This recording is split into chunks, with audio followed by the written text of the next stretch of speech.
Hello everyone, I am Mano Scaling, and I am here to help you today. I know you use this video to fall asleep, so before that, please like the video and subscribe to the channel, and also tell me where you are from and what time you are watching. Now get comfortable and relax.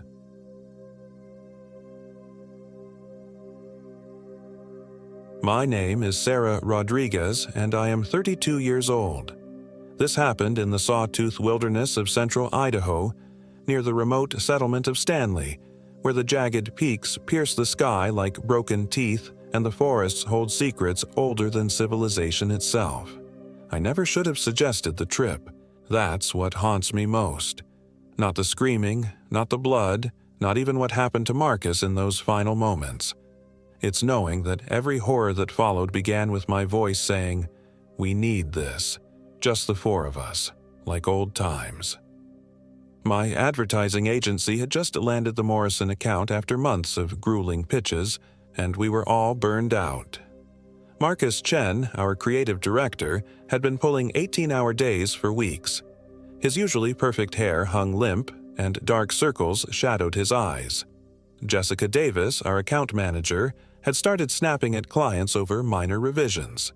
Even calm, collected Brian Wright, our strategist, had been chain-smoking on the fire escape between meetings.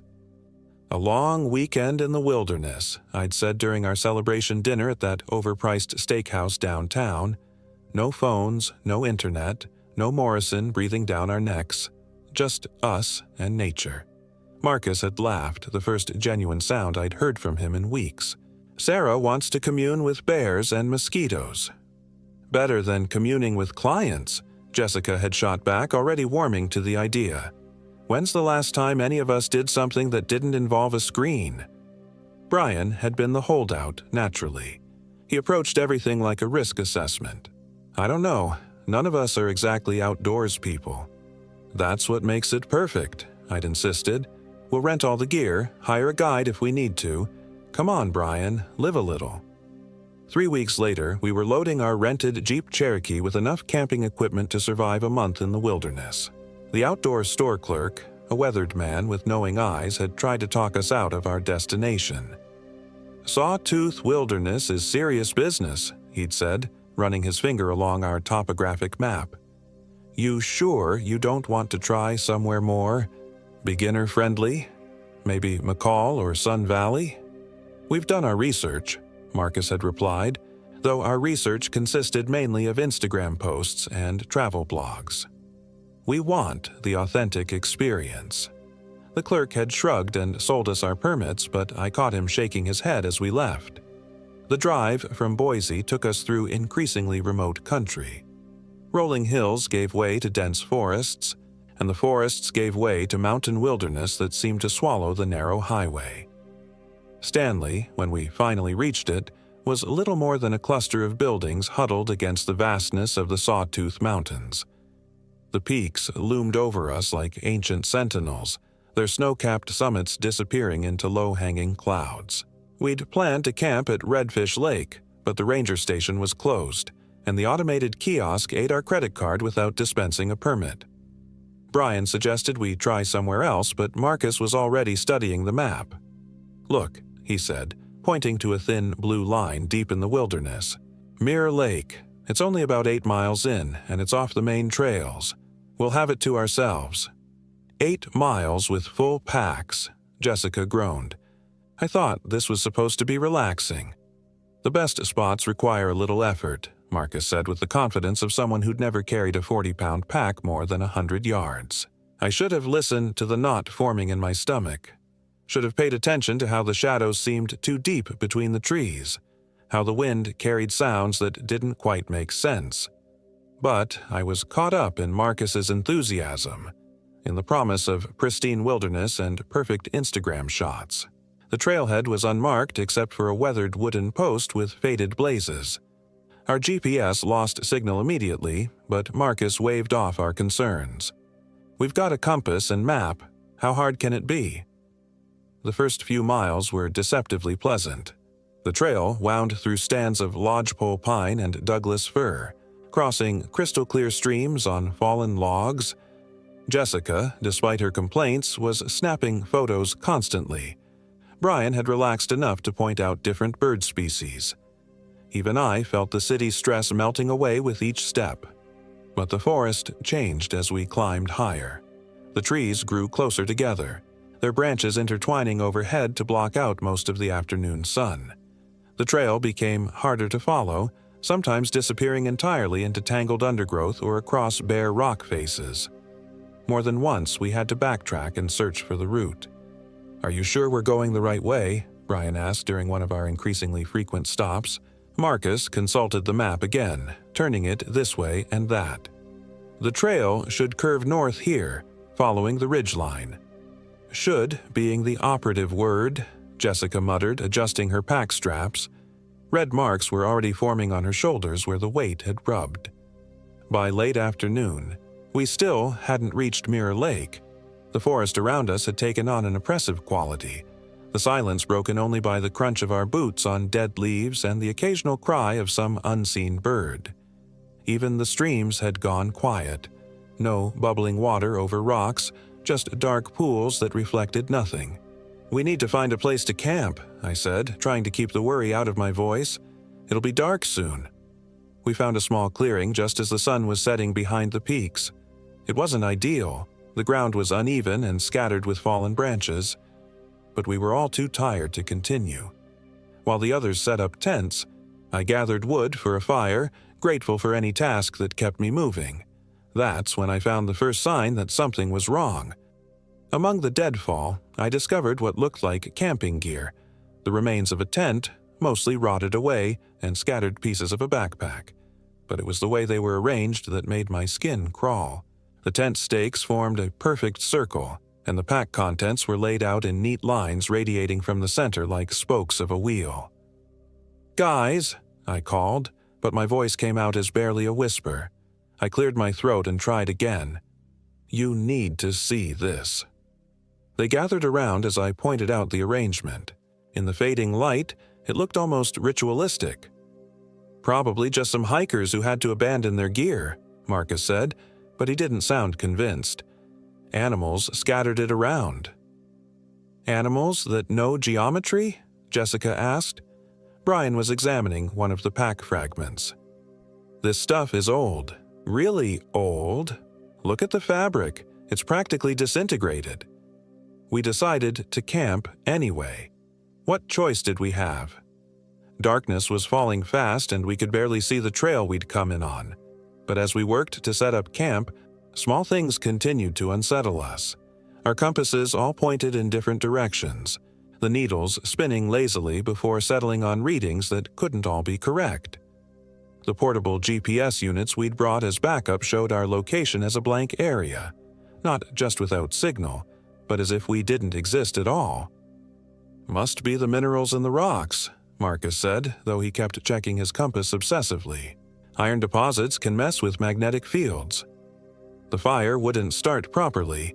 We tried 3 different spots, used different kindling, even broke out the emergency fire starter tablets. Each time, the flames would catch for a few minutes, then die down to glowing embers that gave off no heat. Worse, the smoke didn't behave right. Instead of rising, it hung low to the ground, forming strange patterns that seemed almost deliberate. "This is ridiculous," Jessica said, standing up from our latest attempt. "It's like the forest doesn't want us here." "Don't be dramatic," Marcus replied, but I noticed he'd moved his sleeping bag closer to the others. We ate a cold dinner of energy bars and trail mix, talking in hushed voices about work, about anything except the growing sense that we were being watched. The darkness beyond our feeble fire seemed alive, shifting and moving in ways that had nothing to do with wind. Around midnight, I was startled awake by the sound of footsteps circling our camp, slow, deliberate steps that crunched through the fallen leaves in a steady rhythm. I lay frozen in my sleeping bag, listening as the footsteps completed one circuit, then another. "Marcus," I whispered, but got no response. The footsteps stopped directly outside my tent. I could hear breathing, deep, labored breaths that seemed too loud in the silence. Something scraped against the tent fabric, a sound like fingernails or claws dragging across the nylon. Then, nothing. I lay awake until dawn, staring at the tent ceiling and trying to convince myself it had been a dream. But in the morning light, I found the proof I'd been dreading. A perfect circle of footprints around our camp, pressed deep into the soft earth. Human footprints, but wrong somehow. The toes were too long, the heel too narrow. The others examined the tracks in silence. Jessica took photos, but they came out blurry, as if something was interfering with her camera's focus. "We need to get out of here," Brian said quietly. Marcus was still studying the footprints. These could be from yesterday. Another hiker, someone who saw our fire. "And walked in circles around our camp all night?" I asked. Maybe they were drunk or lost. But even Marcus didn't sound convinced anymore. We broke camp quickly, stuffing gear into packs with none of the careful organization we'd used the day before. The plan was simple. Follow our trail back to the Jeep and get the hell out of the Sawtooth wilderness. Except our trail was gone. Not overgrown or hard to follow. Completely gone. The route we'd hiked in on, marked by broken branches and boot prints, had vanished overnight. Worse, the forest around us looked different. Trees that I remembered being on our left were now on our right. The stream we'd crossed 3 times coming in was nowhere to be found. "This is impossible," Jessica said, turning in a slow circle. "Forests don't rearrange themselves overnight." Brian had his map out, comparing it to our surroundings. "According to this, we should be able to see the lake from here." He pointed toward a dense thicket of trees. "It should be right through there." We pushed through the undergrowth, branches catching at our clothes and packs. When we emerged on the other side, we found water, but not the small alpine lake shown on our map. Mirror Lake stretched before us like a dark wound in the forest. It was easily 5 times larger than it should have been, its surface so still it looked like black glass.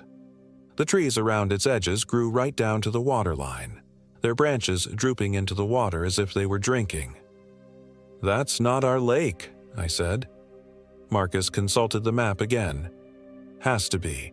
It's the only water body marked in this area." "Then the map is wrong." Jessica was already walking toward the shore, camera in hand. "Whatever it is, it's beautiful in a creepy sort of way." She was right. Mirror Lake was beautiful. The kind of beauty that made your teeth ache, that felt too perfect to be natural. The water was so clear we could see straight to the bottom, revealing smooth stones and the occasional fish that moved with dreamlike slowness. "Look at that," Brian said, pointing across the lake. On the far shore, barely visible through the morning mist, stood a structure. It looked like a cabin, but the proportions were wrong. Too tall, too narrow, with a roof that peaked at an impossible angle. "Thank God," Marcus said. "Someone lives here. They can tell us how to get back to the trailhead." I had a bad feeling about the cabin, but I was outvoted. We began working our way around the lake's perimeter, following what might have been a path through the dense undergrowth. The going was slow and treacherous.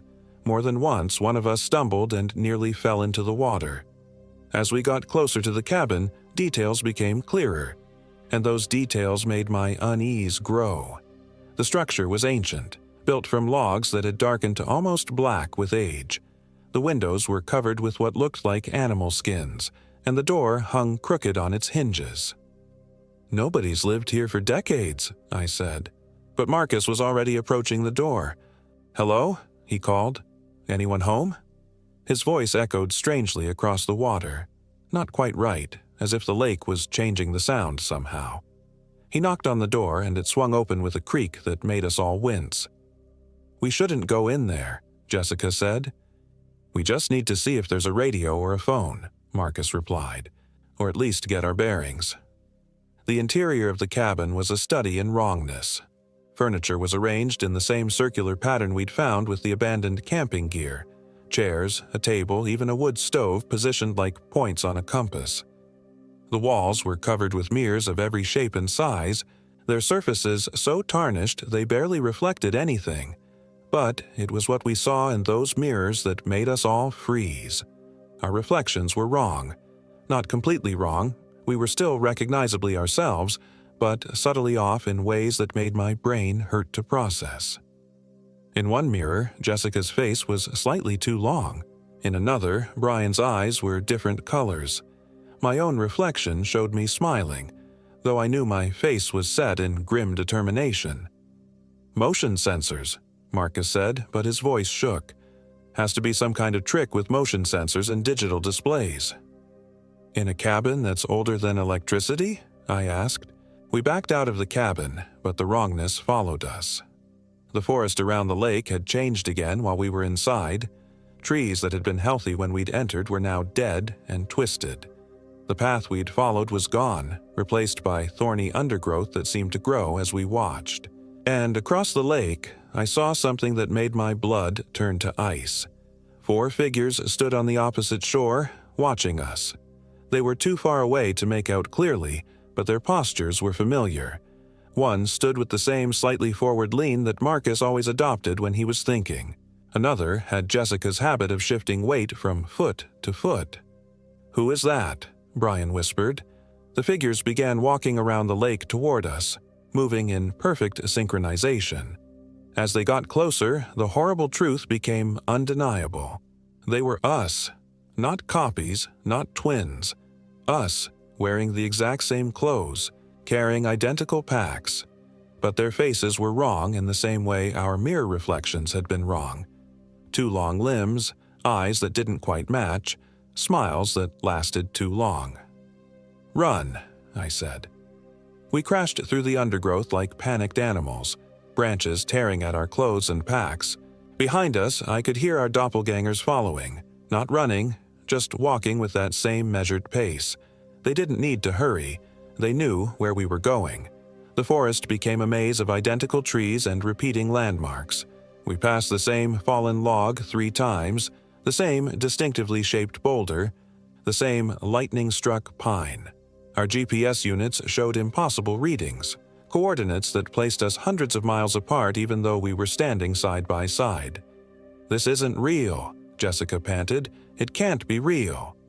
But the branches that whipped across our faces were real. The rocks that turned our ankles were real. The growing exhaustion and panic were terrifyingly real. We ran until we couldn't run anymore, finally collapsing in a small clearing that looked exactly like the one where we'd camped the night before. Even the remains of our fire were there, cold ashes arranged in that same ritualistic circle. "We've been going in circles," Brian said between gasps for air. That's when Marcus disappeared. One moment he was sitting on a fallen log checking his compass for the 100th time. The next, he was gone. Not walked away, not stepped behind a tree, simply gone, as if he'd never existed. His pack lay where he'd been sitting, still warm to the touch. "Marcus!" Jessica screamed, but the forest swallowed her voice. We searched frantically, calling his name, following tracks that led nowhere. The forest seemed to shift around us, paths appearing and disappearing, landmarks moving when we weren't looking directly at them. Then we heard him calling back. "Over here!" His voice came from the direction of the lake. "I found something." We followed the sound through increasingly dense undergrowth. Branches seemed to deliberately obstruct our path, and more than once I felt something grab at my ankle, though when I looked down, there was nothing there. We found Marcus standing at the edge of Mirror Lake, but something was wrong with him. He stood too still, too straight, like a mannequin positioned by a window dresser. His smile was too wide, stretching his features in a way that made my skin crawl. "Marcus!" Jessica called tentatively. He turned toward us, and that's when I saw his eyes. They were the wrong color, not his usual warm brown, but pale gray, like fog over water. And they didn't blink. Not once. "I found it," he said, his voice flat and emotionless. "The way out." He pointed across the lake to where the cabin stood. "Through there. Through the mirrors." "That's not Marcus," I whispered to the others, but Jessica was already walking toward him. "Thank God you're okay. We were so worried."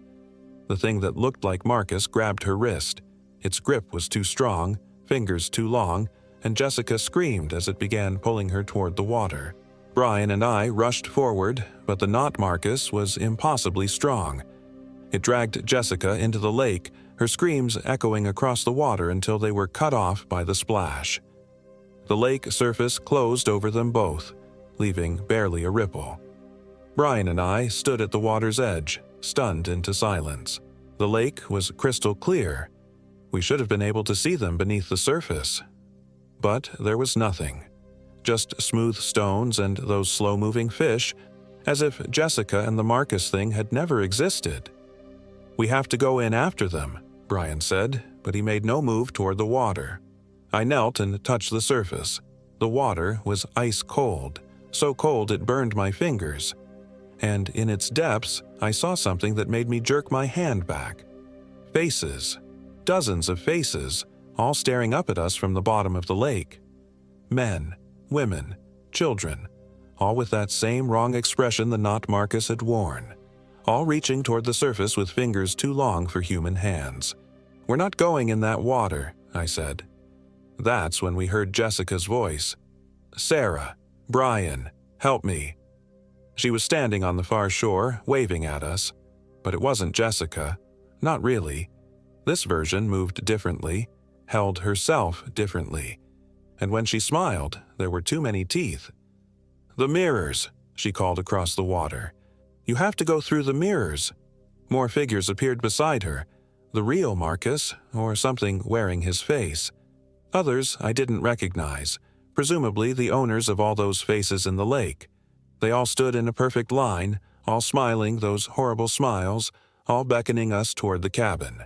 "Don't listen to them," I told Brian, but he was already walking toward the water's edge. "Maybe they're right," he said. "Maybe the mirrors are the way out. Brian, look at them. Really look at them.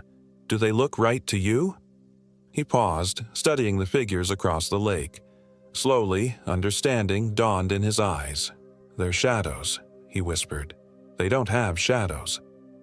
The sun was directly overhead, beating down on the clearing around the cabin. Everything cast sharp, defined shadows. Everything except the figures beckoning to us. They stood in full sunlight but cast no shadows at all. That's when they started walking into the lake, not swimming. Walking as if the water was solid ground. They moved in perfect formation, their feet creating ripples but never sinking below the surface.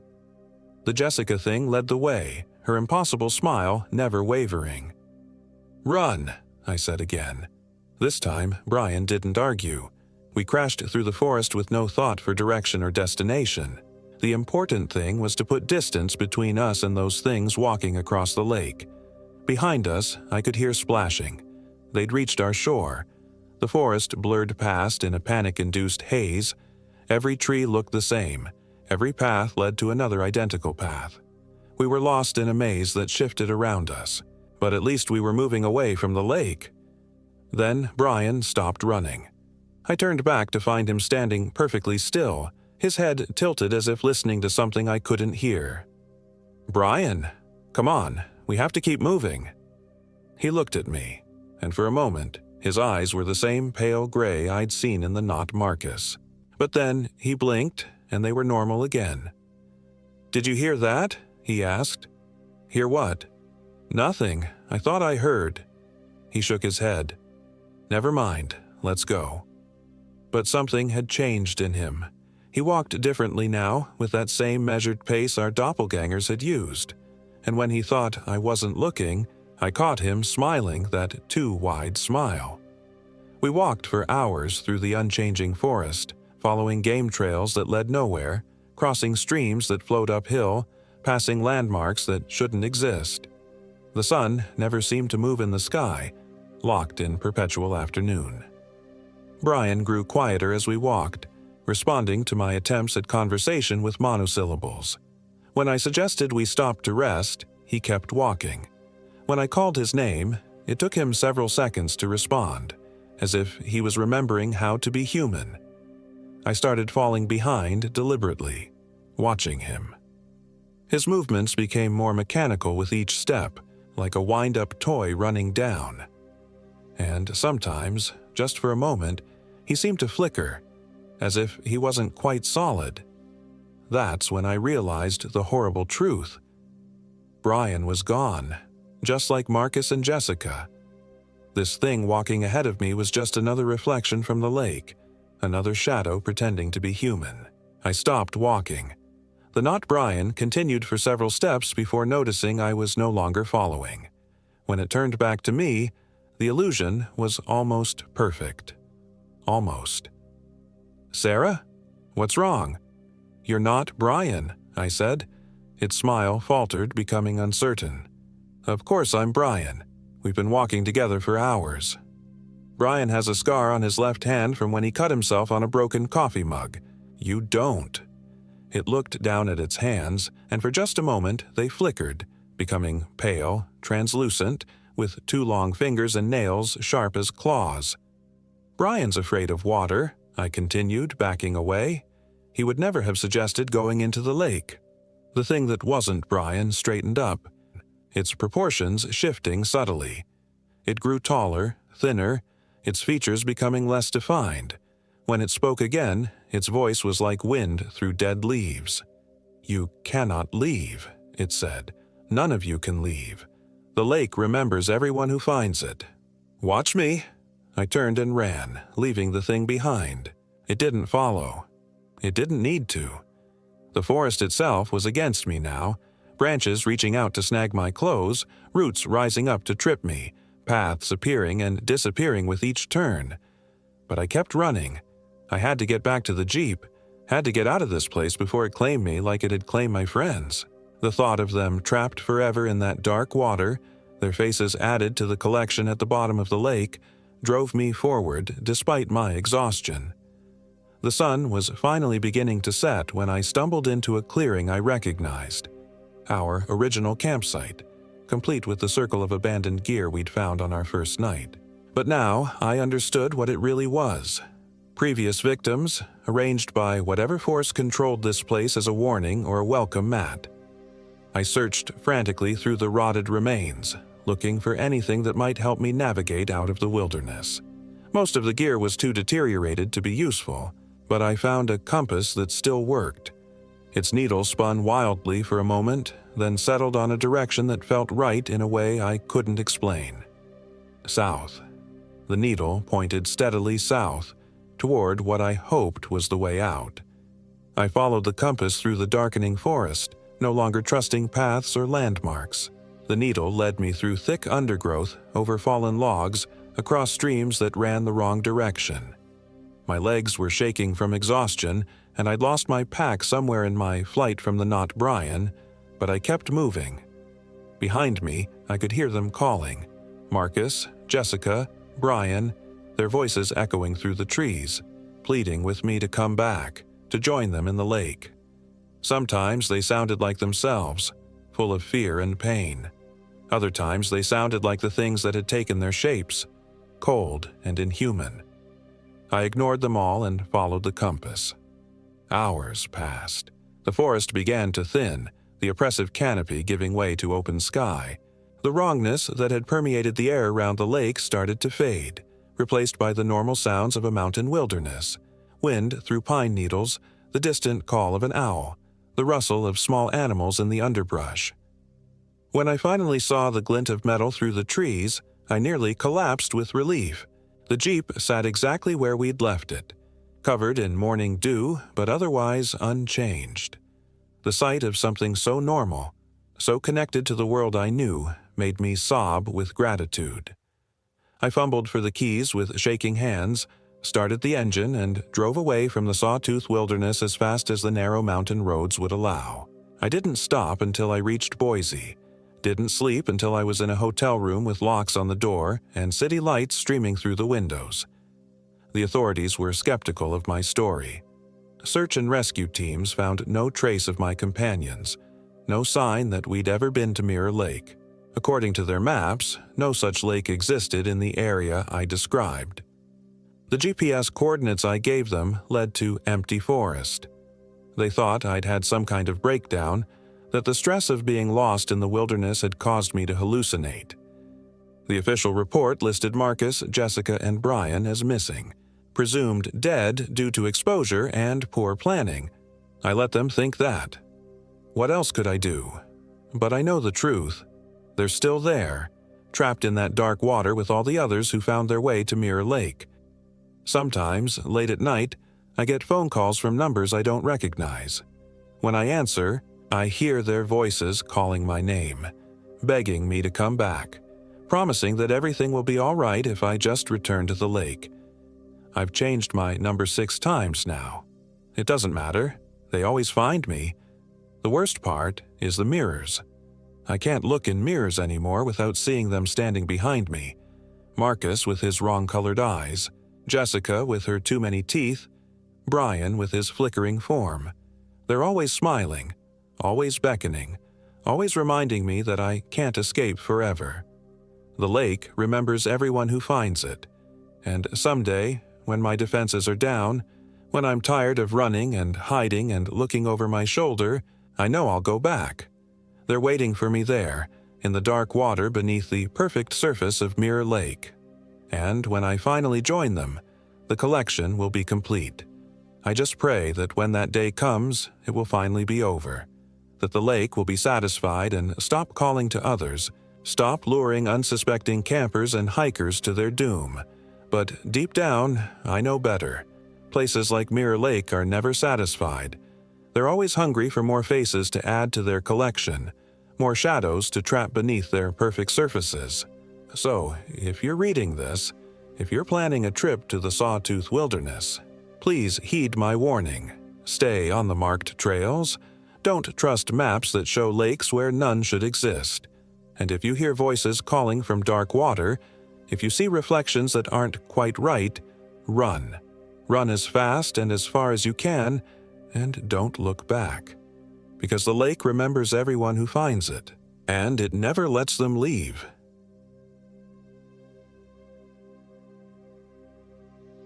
My name is Jennifer Williams, and I am 32 years old. This happened in the remote wilderness of the Sawtooth National Forest in Idaho, near a forgotten mining settlement called Bonanza that most maps don't even show anymore. I should have listened to the park ranger at the Redfish Lake Visitor Center when he warned me about the Whispering Pines Trail. His weathered face had gone pale when I mentioned my destination, and he'd muttered something about how some places aren't meant for the living. But I was desperate for solitude after my messy divorce, and the promise of a week alone in the wilderness seemed like exactly what I needed to clear my head. The ranger's name was Earl, and his hands had trembled slightly as he handed me the backcountry permit. "You sure you want to go alone, miss? That area's got a reputation. Hikers go missing up there more than anywhere else in the forest." I'd laughed it off then, chalking it up to local superstition. Now, as I write this with shaking hands by the dying embers of what might be my last campfire, I wish I'd turned around and driven straight home to Seattle. The first day of hiking had been blissful. The September air was crisp, and the aspens were just beginning to turn golden. My German shepherd, Luna, trotted beside me with her tongue lolling out, happy to be exploring new territory. We'd made good time on the main trail, and by late afternoon, we'd reached the turnoff for the Whispering Pines backcountry route. The trail marker was old and weathered, barely legible. Someone had carved additional words below the official designation, but they were too faded to read clearly. Luna whined and pressed against my legs when we passed it, her hackles raising slightly. I should have paid attention to her instincts. The forest changed as we climbed higher. The trees grew denser, their branches intertwining overhead to block out most of the sunlight. The undergrowth became thick and tangled, pressing close to the narrow trail. But it was the silence that struck me most. No birdsong, no rustling of small animals, no buzz of insects. Just the sound of my boots on the packed earth and Luna's panting. We made camp that first night in a small clearing beside a creek that ran so dark it looked almost black. The water tasted fine, though it had an odd metallic aftertaste that lingered on my tongue. Luna refused to drink from it at first, but eventually lapped up a few mouthfuls when I insisted. As I set up my tent, I noticed something strange about the trees surrounding our campsite. They were all pines, as the trail name suggested, but their needles moved constantly despite the complete absence of wind. It created a soft, whispering sound, like dozens of voices murmuring secrets just below the threshold of understanding. That first night, I dreamed of children singing. Their voices were sweet and clear, drifting through the forest like a lullaby. In the dream, I followed the singing deeper into the woods, leaving Luna and my camp behind. The children were always just ahead, just out of sight, their voices growing more insistent with each step I took. I woke with a start to find my sleeping bag unzipped and myself lying half outside the tent. Luna was gone.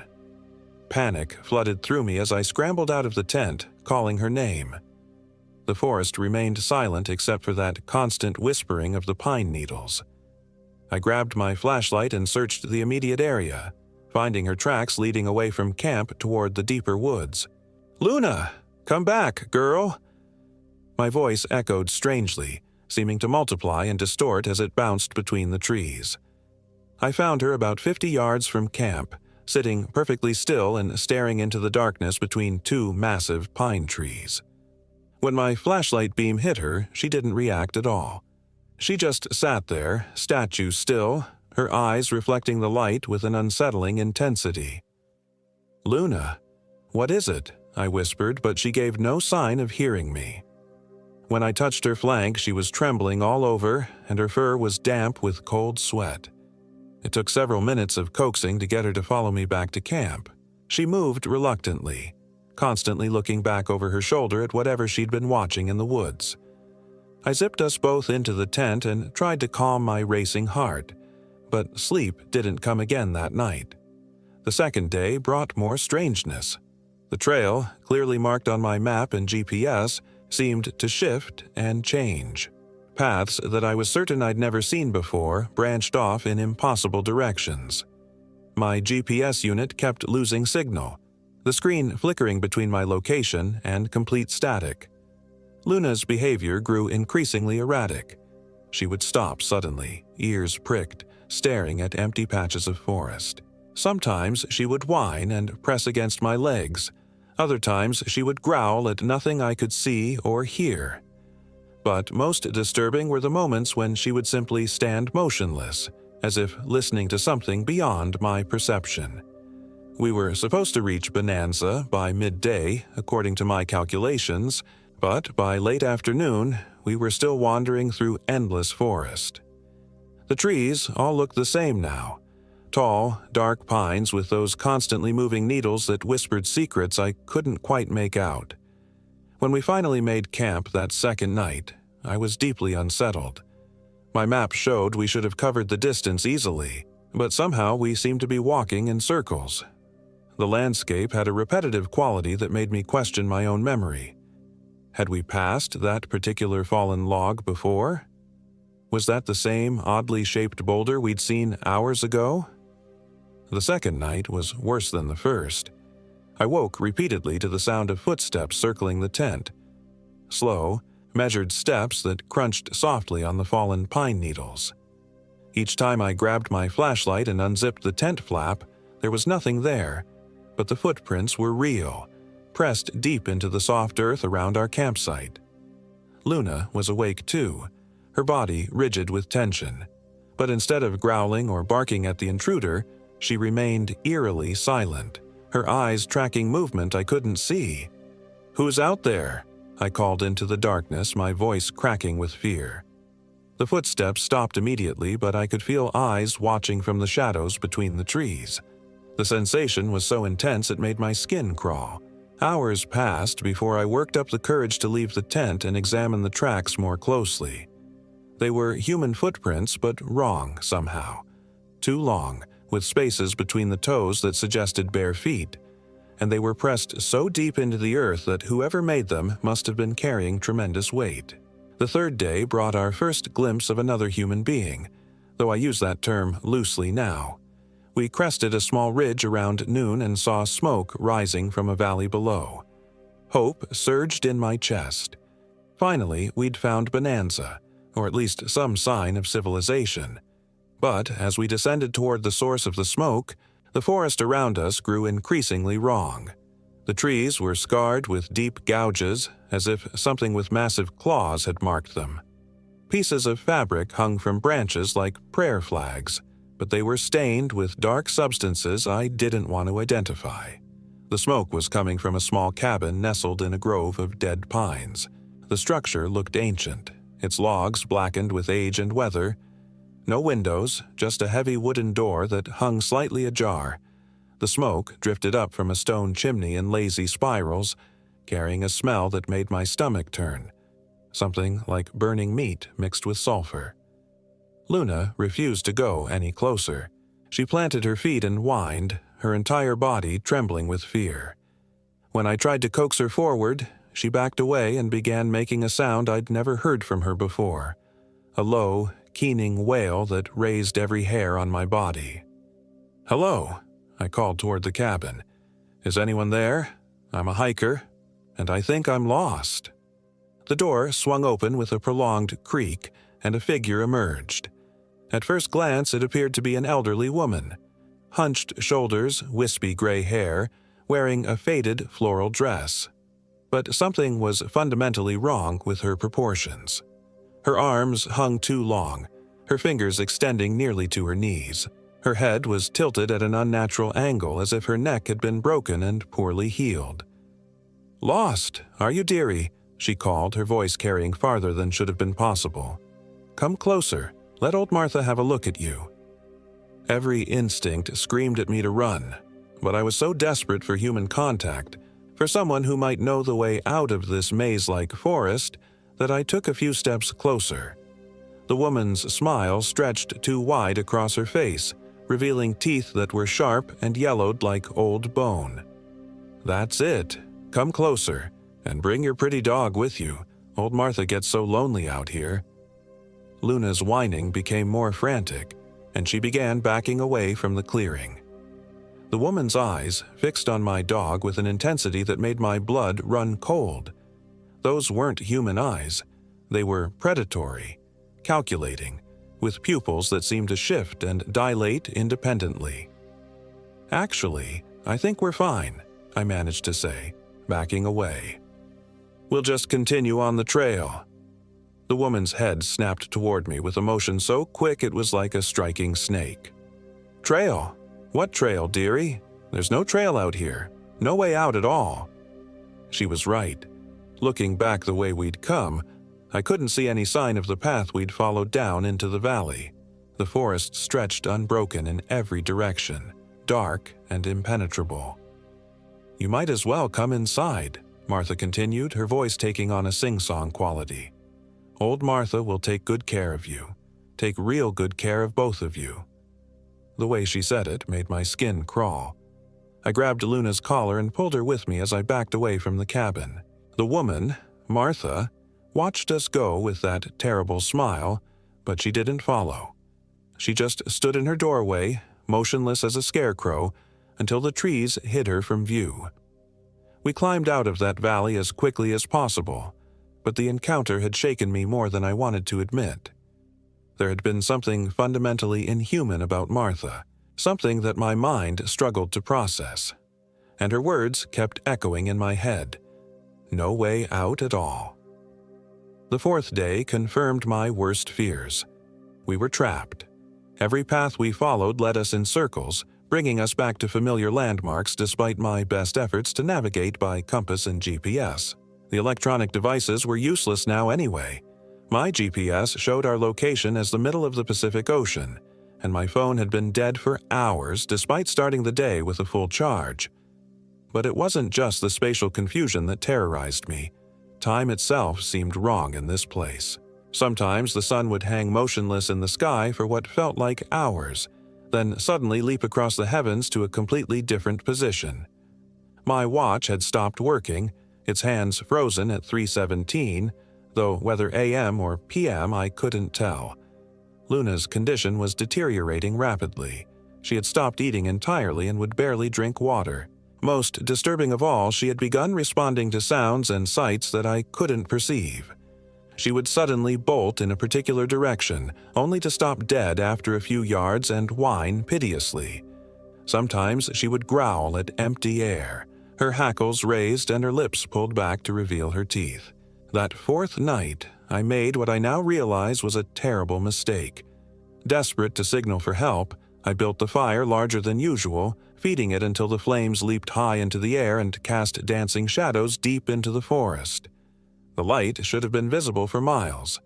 It was visible, but not to the kind of help I was hoping for. They came just after midnight, the children whose singing I'd heard in my dreams. But these weren't the sweet, innocent voices I'd imagined. These children were wrong, fundamentally broken in ways that made my mind recoil from accepting what I was seeing.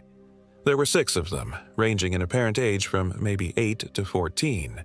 Their clothes were from different eras. One wore what looked like a Victorian-era dress, another was dressed in 1950s overalls. But their faces were ancient, etched with a knowledge and malevolence that no child should possess. They emerged from the forest in perfect silence, walking with a coordinated precision that was deeply unsettling. Their eyes reflected the firelight like those of nocturnal animals, and when they smiled, their teeth were pointed and far too numerous. "We've been waiting for you," said the oldest-looking girl, her voice carrying impossible authority. "We've been singing for you."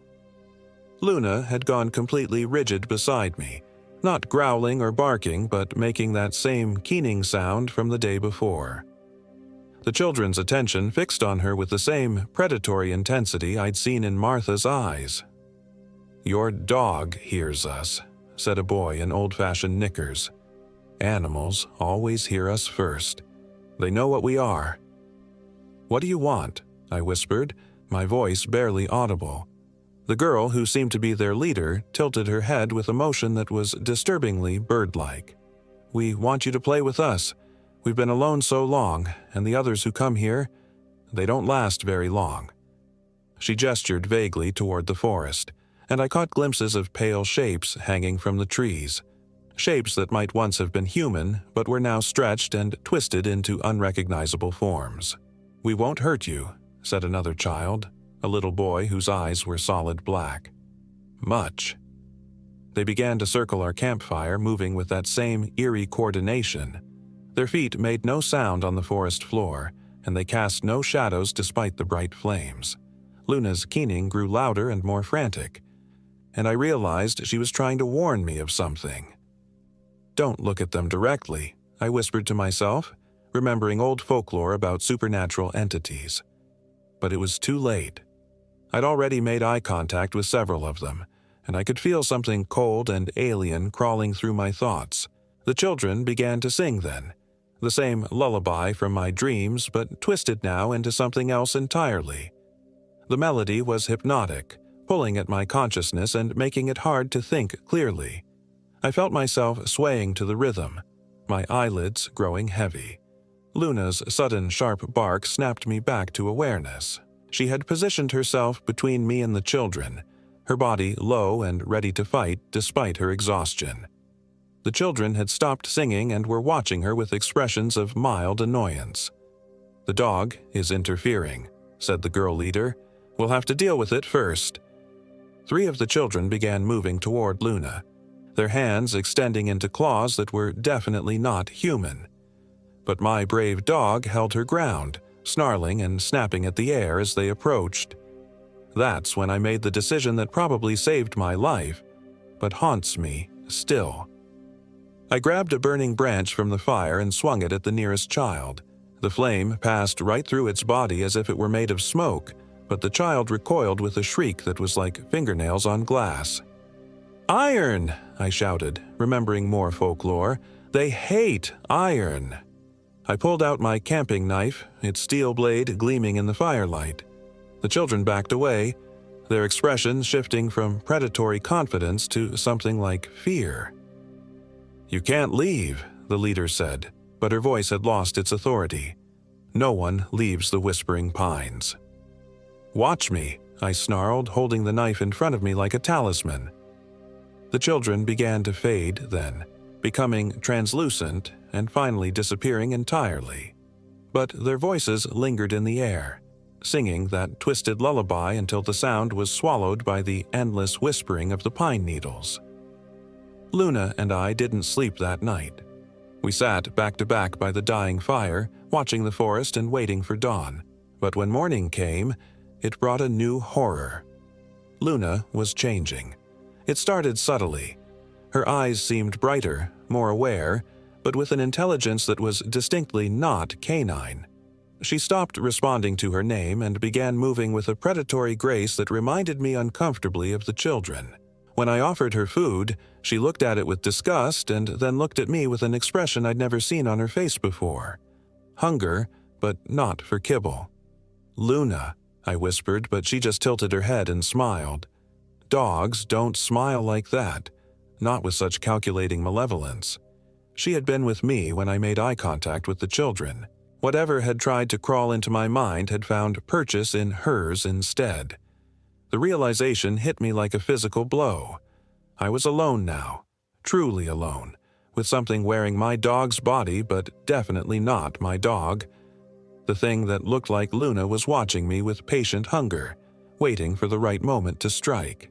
I started walking again, partly to keep moving and partly to test my theory.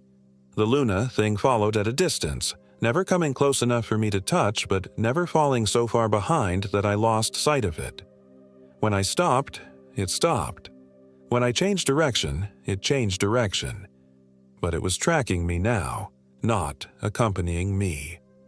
The 5th day brought me back to Martha's cabin, though I had been trying desperately to avoid it. The forest seemed to be channeling me toward that valley no matter which direction I chose.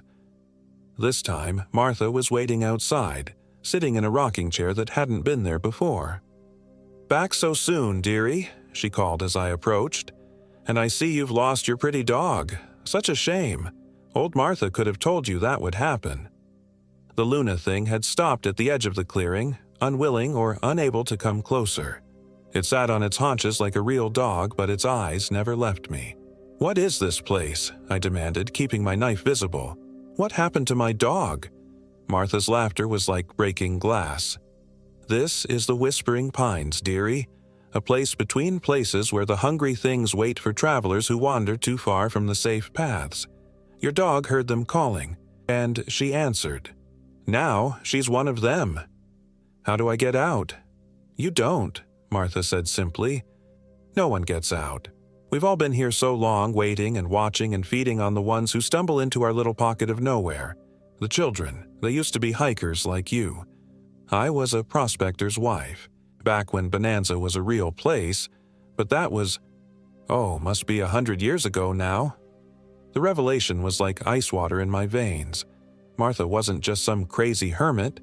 She was something that had once been human, trapped in this place and twisted by whatever force controlled it. "There has to be a way," I insisted. "People get rescued. Search and rescue teams." "Never find this place," Martha finished. "How can they search for somewhere that doesn't exist on any map? Somewhere that only opens up for the lost and desperate?" But even as she spoke, I noticed something. The Luna thing was growing agitated, pacing back and forth at the edge of the clearing. It was looking not at me, but at something behind Martha's cabin. Following its gaze, I saw movement in the shadows between the dead trees. More shapes were emerging from the forest. Dozens of them. The children I'd encountered before, but also others. Adults who had the same stretched, wrong proportions as Martha. All of them had the same predatory hunger in their eyes, and all of them were closing in on the clearing. "Feeding time," Martha whispered, her voice filled with anticipation. I ran. The knife was still in my hand as I bolted from the clearing, crashing through undergrowth and leaping over fallen logs. Behind me, I could hear the sound of pursuit. Not just footsteps, but something like the baying of hounds mixed with human laughter. The Luna thing was running alongside me now, matching my pace perfectly. But it wasn't trying to help me escape. It was hurting me, cutting off certain paths and forcing me toward others. I realized with growing horror that it was driving me toward whatever trap the others had prepared. The chase continued for what felt like hours. My lungs burned and my legs shook with exhaustion, but terror kept me moving. The sounds of pursuit never faded, sometimes seeming to come from directly behind me, other times echoing from impossible directions. Finally, I stumbled into another clearing and found myself facing the most horrifying sight yet. It was like a twisted parody of a town square, crude buildings arranged in a rough circle around a central fire pit. But the buildings were made from bones and stretched skin, and the fire pit was filled with the remains of previous travelers. The things that had once been human were waiting for me, arranged in a semicircle with Martha at their center. The children stood to one side, still singing their awful lullaby, and beside them the Luna thing sat patiently, its tail wagging in grotesque parody of canine happiness. "Welcome to Bonanza," Martha said, spreading her arms wide. "The real Bonanza, not the pretty lie they put on the maps. We've been waiting so long for fresh meat." But something was wrong with their trap.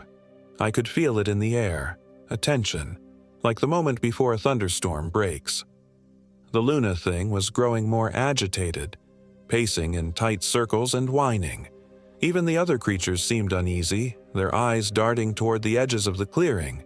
That's when I heard it, the distant sound of a helicopter. "No," Martha hissed, her face contorting with rage. "They can't find us here. This place is hidden. Protected!" But the sound was growing louder, and with it came something I hadn't felt in days: hope. The creatures began backing toward the tree line, their forms becoming less solid as the helicopter noise increased. "The iron!" I shouted, suddenly understanding. "The knife disrupted whatever keeps this place hidden." I held the steel blade high above my head, and the effect was immediate. The twisted buildings began to crumble, the bone walls dissolving like smoke. The creatures screamed in unison as their sanctuary began to collapse around them. The Luna thing made one last desperate lunge toward me, but I swung the knife in a wide arc and it recoiled as if burned. For just a moment, I saw my real dog's eyes looking out at me, confused, terrified, but recognizably Luna. Then she collapsed, her body convulsing as whatever had possessed her was driven out. The helicopter was directly overhead now, its searchlight cutting through the forest canopy. I grabbed Luna's unconscious form and stumbled toward the light, leaving the screaming creatures behind as their impossible realm dissolved into mist. The rescue was a blur of concerned voices and medical equipment. They found us in a perfectly ordinary stretch of forest, about 2 miles from the main trail. According to the search and rescue team, we'd only been missing for 18 hours, though I could have sworn it had been nearly a week. Luna recovered fully with no memory of what had happened. The veterinarian said she'd been dehydrated and exhausted, but otherwise unharmed. She's back to her normal, loving self, though she still won't go near pine forests. I told the authorities I'd gotten lost and disoriented, suffering from dehydration and mild hypothermia. They accepted this explanation readily enough. It's not uncommon for hikers to become confused and lose track of time when they're lost in the wilderness. But I know the truth. Somewhere in the vast forests of Idaho, there's a place that exists between the spaces on the map. A place where hungry things wait for travelers who wander too far from the safe paths. The Whispering Pines is still out there, and it's still calling to the lost and desperate. I can hear them sometimes, in my dreams.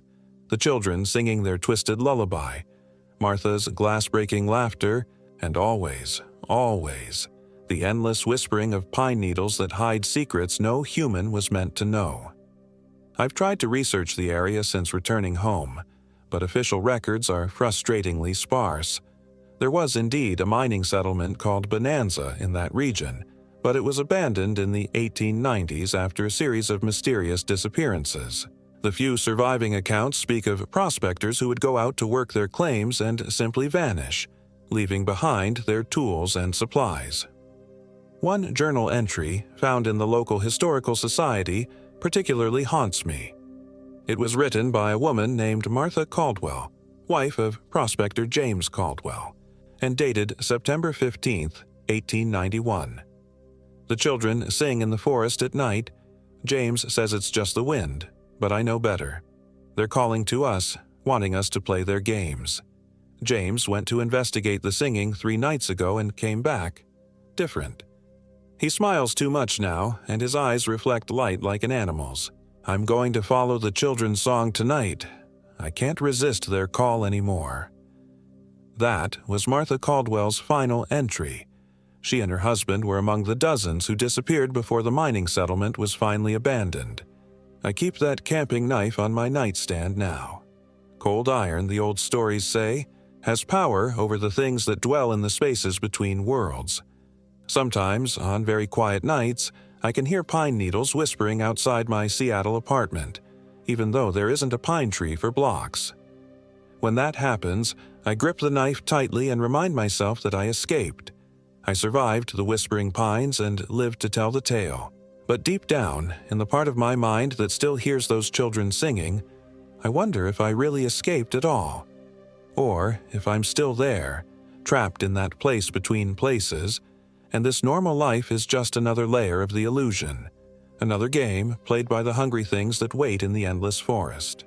The only thing that gives me comfort is Luna, sleeping peacefully at the foot of my bed, her breathing steady and real. As long as she's here with me, as long as she's truly my dog and not something wearing her shape, then maybe I really did escape. Maybe we both did. But sometimes, in the darkest hours before dawn, I catch her watching me with eyes that seem far too intelligent for a dog.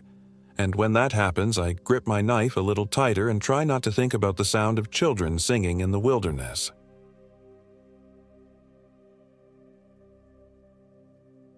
My name is Jennifer Williams, and I am 29 years old.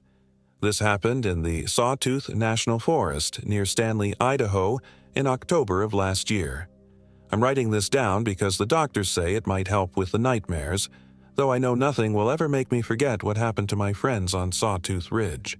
We were 4 friends from Portland: myself, Amanda Wright, Michael Williams, no relation despite the shared surname, and Scott Evans. We'd planned this camping trip for months, a long weekend in Idaho's backcountry to celebrate Amanda's promotion at the marketing firm where we all worked. Amanda had been researching remote locations, and she'd found what she called the perfect spot. An unmarked camping area near Redfish Lake, accessible only by a grueling 8-mile hike through dense forest. No cell service, no other campers, just us in the wilderness, Amanda had said, her eyes bright with excitement. It'll be like stepping back in time. How right she was. We left Portland on Thursday morning, driving Amanda's SUV through the winding mountain roads toward Stanley. The October air was crisp, the aspens already turning golden against the dark green of the pine forests. Michael rode shotgun, fiddling with his new GPS unit, a top-of-the-line device he'd bought specifically for this trip. Scott and I shared the back seat, and I remember feeling genuinely happy for the first time in months. My divorce had been finalized in August, and this trip felt like a new beginning. According to this, Michael said, tapping the GPS screen, we should reach the trailhead around 3 p.m. Perfect timing to set up camp before dark. But the GPS began acting strangely as we drove deeper into the mountains. The screen would flicker, showing our position jumping erratically between different locations. Sometimes it showed us on roads that didn't exist. Other times it insisted we were driving through lakes. Piece of junk, Michael muttered, smacking the device. $60 service plan and it can't even track a simple highway. Amanda laughed it off. That's what makes it an adventure, right? Besides, I've got paper maps. We reached what we thought was the trailhead around 4 p.m., though the GPS had died completely by then, its screen frozen on a map that showed only static. The parking area was nothing more than a dirt pull-off beside the road, unmarked except for a weathered wooden post with faded trail markers. The hike began pleasantly enough. The trail was well-defined at first, winding through stands of lodgepole pine and Douglas fir. Amanda led the way, consulting her map every few minutes while Scott brought up the rear, his camera constantly clicking as he documented our adventure. Michael walked beside me, carrying the heaviest pack despite my protests. Chivalry isn't dead, he'd insisted back at the car. Besides, I've been hitting the gym. Consider this my endurance test." The first sign something was wrong came about 3 miles in. Amanda stopped abruptly, staring at her map with a confused frown. "This doesn't make sense," she said. "According to this, we should have crossed a stream by now, a pretty substantial one." We looked around. The forest stretched endlessly in all directions, dense and silent except for the whisper of wind through pine needles. No stream, no sound of running water. "Maybe the map's wrong," Scott suggested. "You said yourself this was a pretty remote area. Could be the cartographers missed some details." Amanda nodded, but I could see doubt creeping into her expression. She folded the map and continued forward, but her pace had quickened as if she wanted to reach our destination as soon as possible. The second anomaly occurred an hour later. We crested a small ridge and found ourselves looking down at a valley that shouldn't have existed. Amanda's map showed the terrain continuing to rise gradually toward a high plateau, but below us stretched a deep, narrow gorge filled with mist. "Are we lost?" I asked, though I tried to keep the worry out of my voice. Amanda studied the map again, turning it this way and that. I don't think so. Maybe we took a wrong turn somewhere." But we hadn't seen any turns. The trail had been a straight line through the forest, impossible to mistake. Michael dropped his pack and pulled out his phone. "No signal," he announced. "Not even emergency service." "That's normal up here," Amanda said quickly.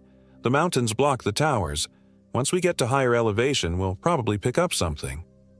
But something in her voice suggested she didn't believe it either. We pressed on, descending into the mysterious valley. The mist grew thicker as we walked, muffling our footsteps and voices. The air felt heavy, almost oily against our skin. The temperature had dropped noticeably, and I pulled my jacket tighter around my shoulders. "How much farther?" Scott asked. His usual cheerfulness had faded, replaced by something I'd never heard in his voice before. Uncertainty. "According to the map, we should be there already," Amanda admitted.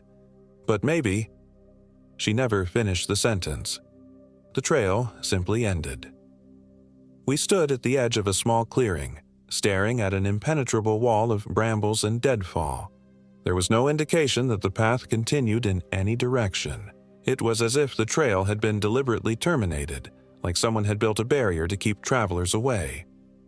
"This is impossible," Michael said. "Trails don't just end like this." Amanda was frantically studying her map, rotating it in all directions. "There has to be a way through. Maybe we missed a turnoff." But when we looked back, the trail we'd been following had vanished. Where there should have been a clear path through the trees, we saw only dense forest. No broken branches to mark our passage, no disturbed undergrowth. It was as if we'd materialized in this clearing from thin air. "Okay," I said, fighting to keep my voice calm. "Let's not panic. We'll backtrack until we find familiar landmarks, then reorient ourselves." But backtracking proved impossible. Every direction we tried led deeper into trackless wilderness. The mist had thickened until we could barely see 10 feet in any direction, and the temperature continued to drop. By the time we admitted we were truly lost, the sun was setting, though we couldn't see it through the canopy and fog. "We need to make camp," Amanda said. "Right here, while we can still see to set up the tents." None of us wanted to spend the night in that clearing. There was something wrong with it, something that made the hair on the back of my neck stand up. But we had no choice. Darkness was falling fast, and stumbling through the forest in the dark would be suicide. We worked quickly and mostly in silence, setting up our tents in a tight cluster at the center of the clearing. Michael gathered deadwood for a fire while Scott and I cleared stones for a fire ring. Amanda tried her radio, scanning through static-filled frequencies in search of a signal. The fire was the strangest part. Michael was an experienced camper, and he'd built hundreds of fires over the years. But this one wouldn't catch. The wood was dry, the kindling properly arranged, but every match we lit would sputter and die as soon as it touched the tinder. "It's like the air is too heavy," Michael muttered, striking his fourth match. "Like there's not enough oxygen." Finally, after nearly an hour of trying, we managed to coax a small flame to life. But the fire burned wrong. Too blue, too cold, casting shadows that seemed to move independently of the flames. The light it gave off felt thin somehow, as if it couldn't quite push back the darkness gathering around us. We ate a cold dinner of trail mix and energy bars, none of us willing to admit how unsettled we were. Scott tried to lighten the mood with jokes about our adventure, but his laugh sounded forced. Amanda sat hunched over her map, as if she could will it to make sense through sheer determination. "Tomorrow we'll find our way out," she said finally. "We'll pick a direction and stick with it until we hit a road or a recognizable landmark." But I had the terrible feeling that tomorrow might not come. The first whispers started around midnight. I was lying in my sleeping bag listening to the others breathe when I heard it. A sound like wind through leaves, but wrong somehow. It had a rhythm to it, almost like speech, though I couldn't make out words. It seemed to come from all directions at once, surrounding our camp like a gentle tide. I unzipped my tent flap and peered out. The fire had burned down to embers, casting barely enough light to see the other tents. Everything looked normal, but the whispering continued, soft and persistent. "Amanda?" I called quietly. "Are you awake?" No answer. I could hear her breathing deeply, lost in sleep. The whispering grew slightly louder, and I thought I caught fragments of words, my name, perhaps, or something close to it. I grabbed my flashlight and crawled out of my tent, scanning the edge of the clearing. The beam seemed weaker than it should have been, barely penetrating a few feet into the darkness. That's when I saw them. Eyes, dozens of them, reflecting my flashlight beam from the tree line. They were positioned at different heights, some low to the ground, others 8 or 9 feet up. They didn't move when I shined the light on them, just stared back with an intensity that made my blood run cold. I wanted to scream, to wake the others, but my voice seemed frozen in my throat. The eyes watched me for what felt like hours, though it was probably only seconds, before they began to blink out one by one. Not disappearing, but closing, like someone slowly shutting windows in a darkened house. When the last eye winked out, the whispering stopped. I spent the rest of the night huddled in my sleeping bag, flashlight clutched in my hands, listening for any sound that might herald their return.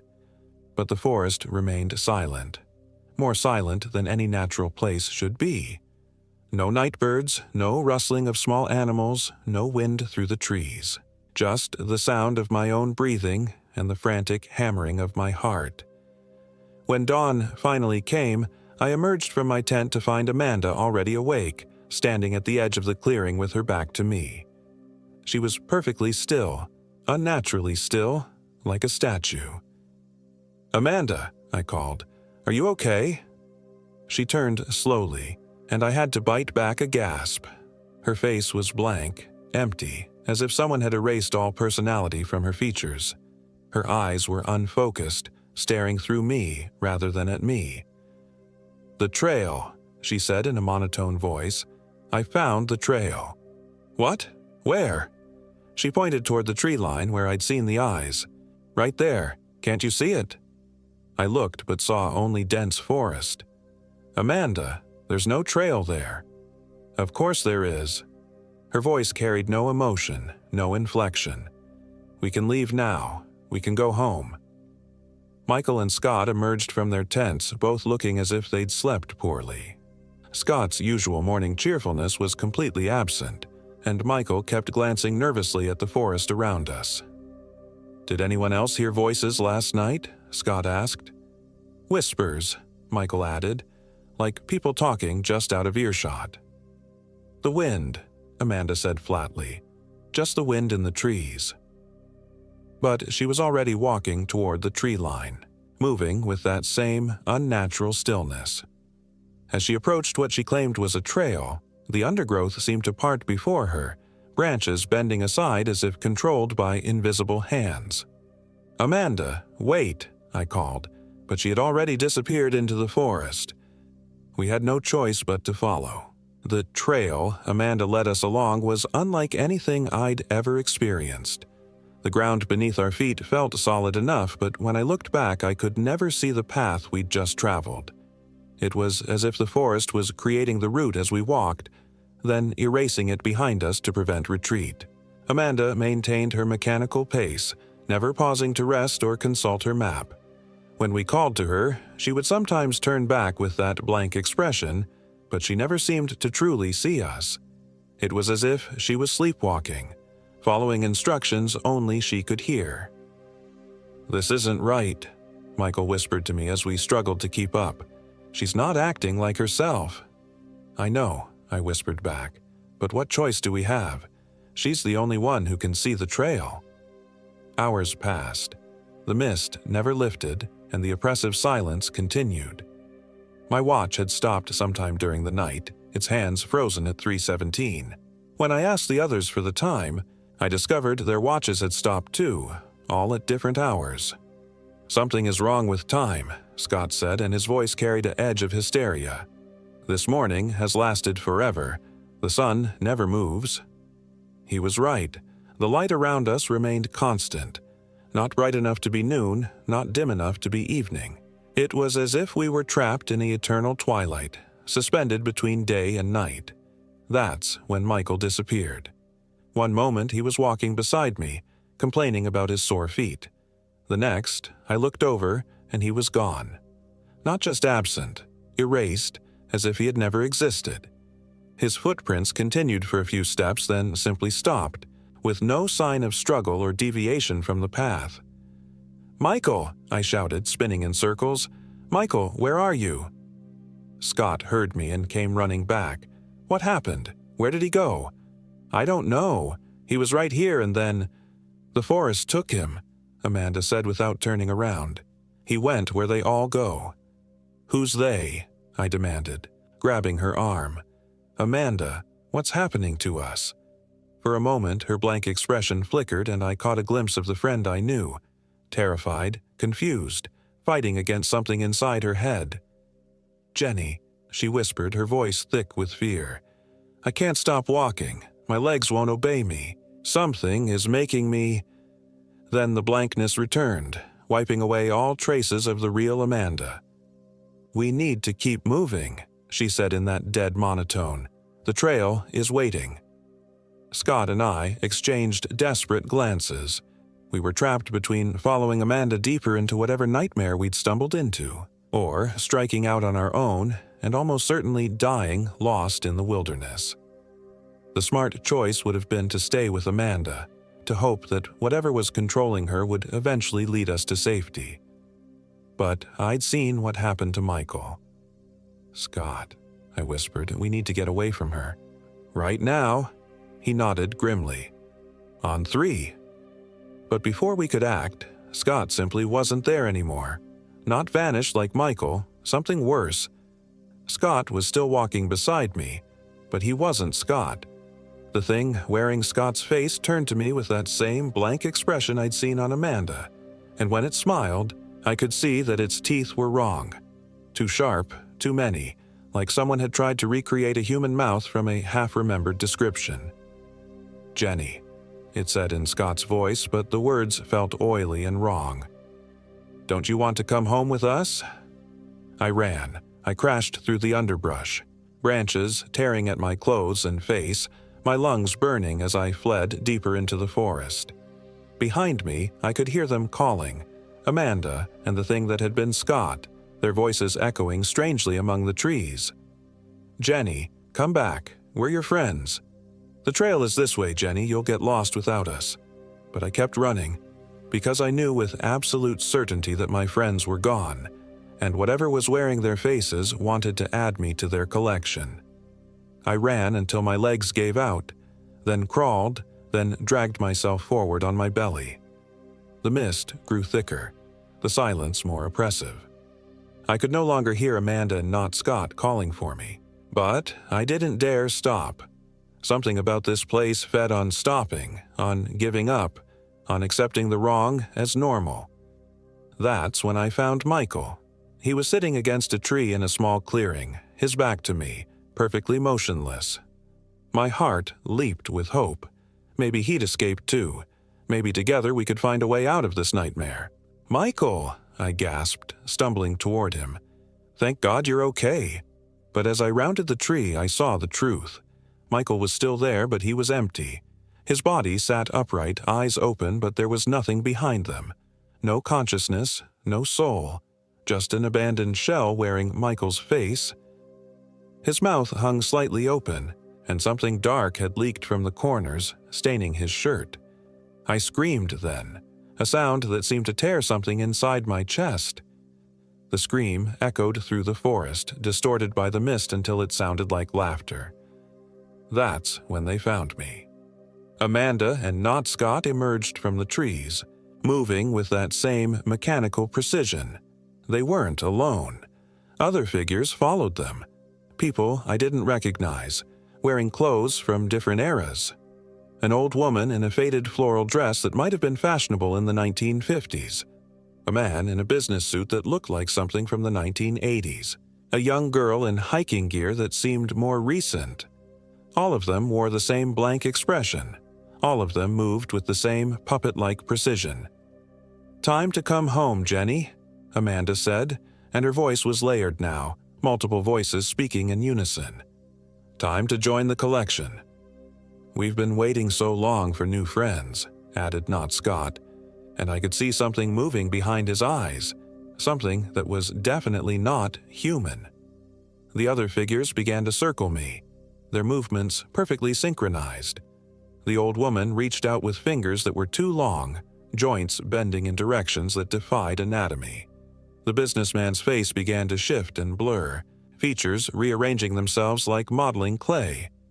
I backed against Michael's empty body, feeling his cold flesh against my shoulders. There was nowhere to run, nowhere to hide. The circle drew tighter, and I could smell something rotting, something that spoke of graves and things that should stay buried. That's when I noticed the girl. She looked maybe 16, wearing modern hiking boots and a REI jacket. Unlike the others, her movements weren't quite synchronized. When she raised her hand toward me, I caught a flicker of something in her eyes. Not the emptiness I'd seen in the others, but a desperate intelligence fighting against invisible chains. Her mouth moved, and though no sound came out, I could read her lips. "Run." Then she threw herself at Amanda, tackling her to the ground. The circle broke apart in confusion, the puppeteers apparently unprepared for rebellion within their ranks. I didn't waste the opportunity. I bolted toward the tree line, crashing through branches and undergrowth with desperate strength. Behind me, I could hear the girl screaming, a sound that was being cut off mid-voice as if someone was strangling her. I ran without direction, caring only about distance. The forest around me began to change, becoming less organized, more natural. Real bird sounds filtered through the canopy. The oppressive silence lifted, replaced by the normal whisper of wind through leaves. When I finally collapsed from exhaustion, I found myself beside a small stream, the one that should have been on Amanda's map. The water was cold and clear, and when I cupped it in my hands and drank, it tasted like the most wonderful thing I'd ever experienced. My watch started ticking again. The time was 6:23 p.m. on Friday. Somehow I'd lost an entire day in that place.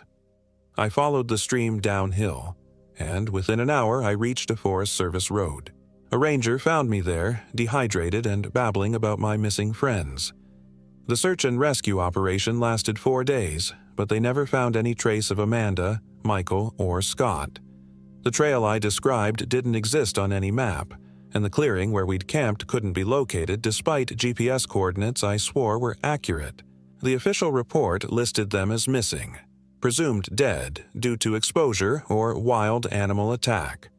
I was diagnosed with severe dehydration and trauma-induced hallucinations. The doctors were very understanding about my confused memories of the incident. But I know what I saw. I know what happened to my friends. And sometimes, late at night, I receive phone calls where no one speaks. I can hear breathing on the other end. 3 sets of lungs drawing air in perfect synchronization. And underneath that sound, almost too faint to notice, I can hear whispers. They're calling my name. The doctors say these are anxiety-induced auditory hallucinations, symptoms of PTSD that will fade with proper treatment. They've prescribed medication and therapy sessions where I'm encouraged to reframe my memories of the incident. But last week, I received a package with no return address. Inside was Amanda's map, the one that had led us into that nightmare. All the landmarks were marked correctly now, including the stream we never found and the clearing where we camped.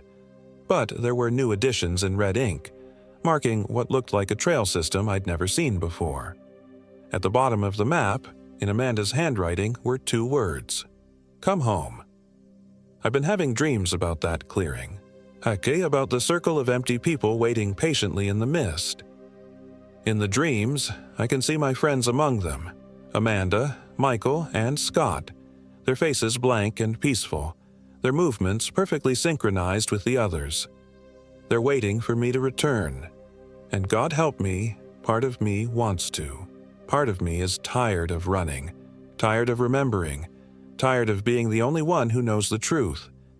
It would be so easy to drive back to Stanley, to hike into the Sawtooth National Forest, to follow Amanda's updated map back to that place where time stops and friends become something else. The whispering is getting louder every night. Soon, I think, it will be loud enough that I won't be able to ignore it anymore. But not tonight. Tonight, I'll take my medication and try to sleep without dreaming. Tonight, I'll pretend the doctors are right and my memories are just trauma-induced fantasies. Tonight, I'll try to forget that somewhere in the mountains of Idaho, my friends are still waiting for me to come home, but I can hear them calling my name.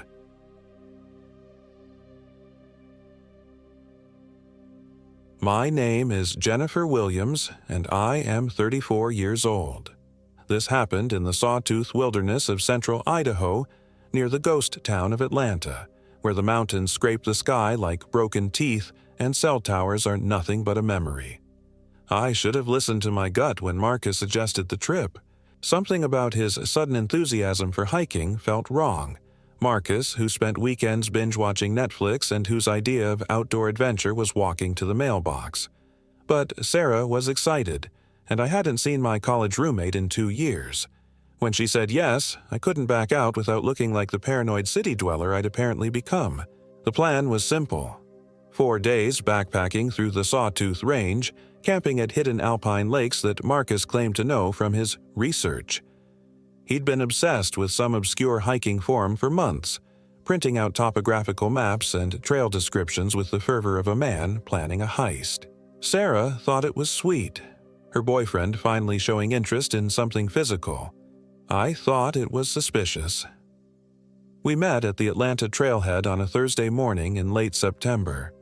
The mining town had been abandoned for decades, its weathered buildings standing like sentinels against the autumn sky. A few locals lived in scattered cabins, but the place felt hollow, forgotten. Even the Forest Service ranger station looked abandoned, though Marcus assured us he'd gotten our permits online. "Where exactly are we going?" I asked for the 3rd time as we shouldered our packs. Marcus consulted his GPS device, an expensive unit that looked military-grade. "There's this place called Mirror Lake. It's not on most maps, totally pristine. My contact says maybe a dozen people have been there in the last 5 years."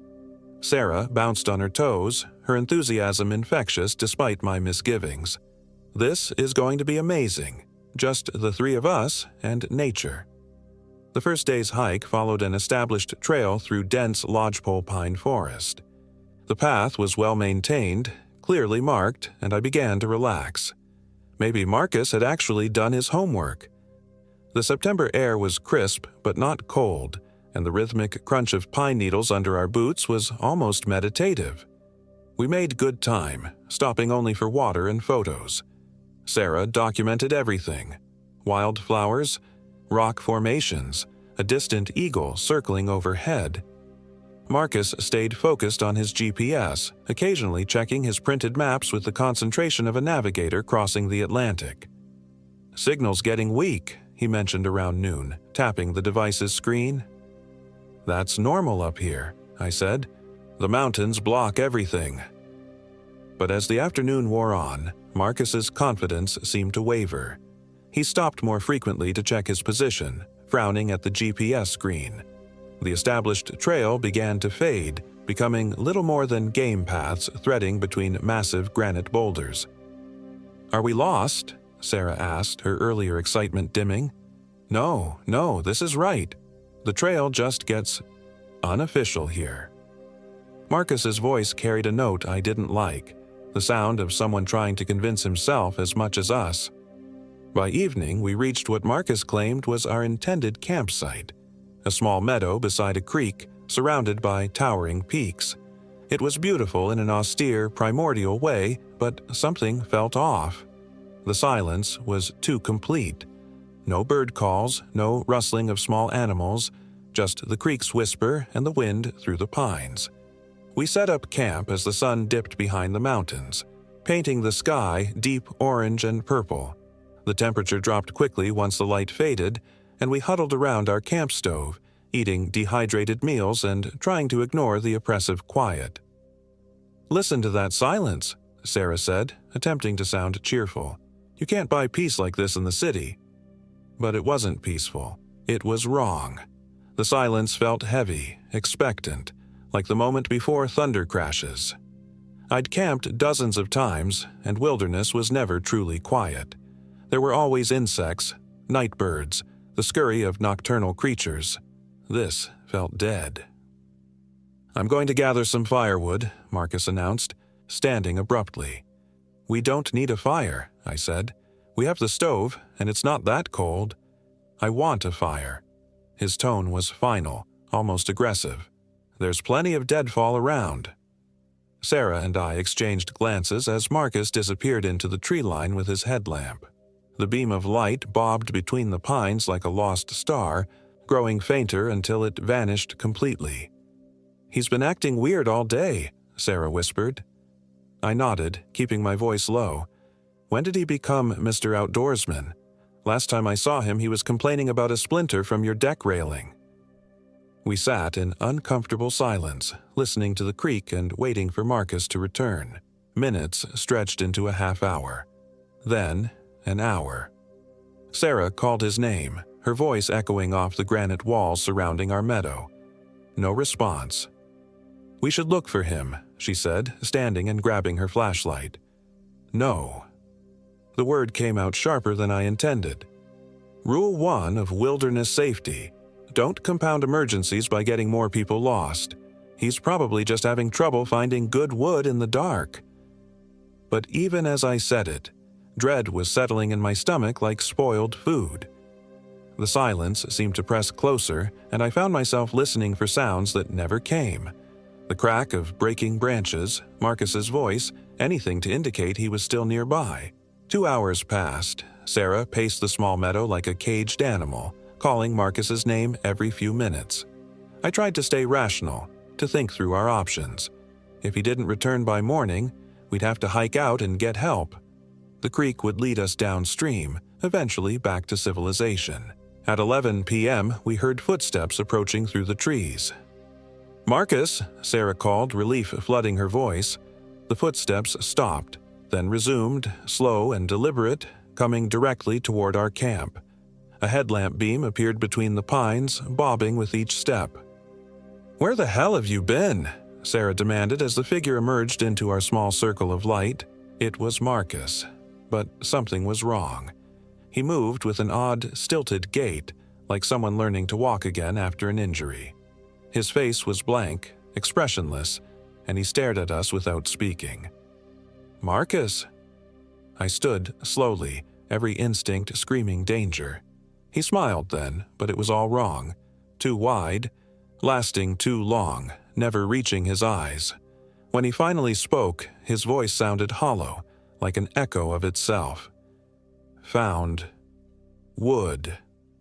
But his hands were empty.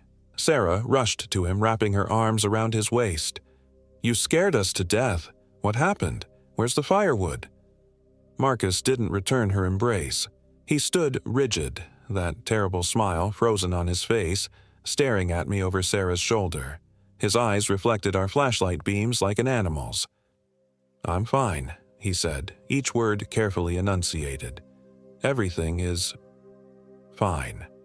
Sarah pulled back, studying his face. "You don't look fine. You look sick. Are you feeling okay?" "Fine," he repeated, the smile never wavering.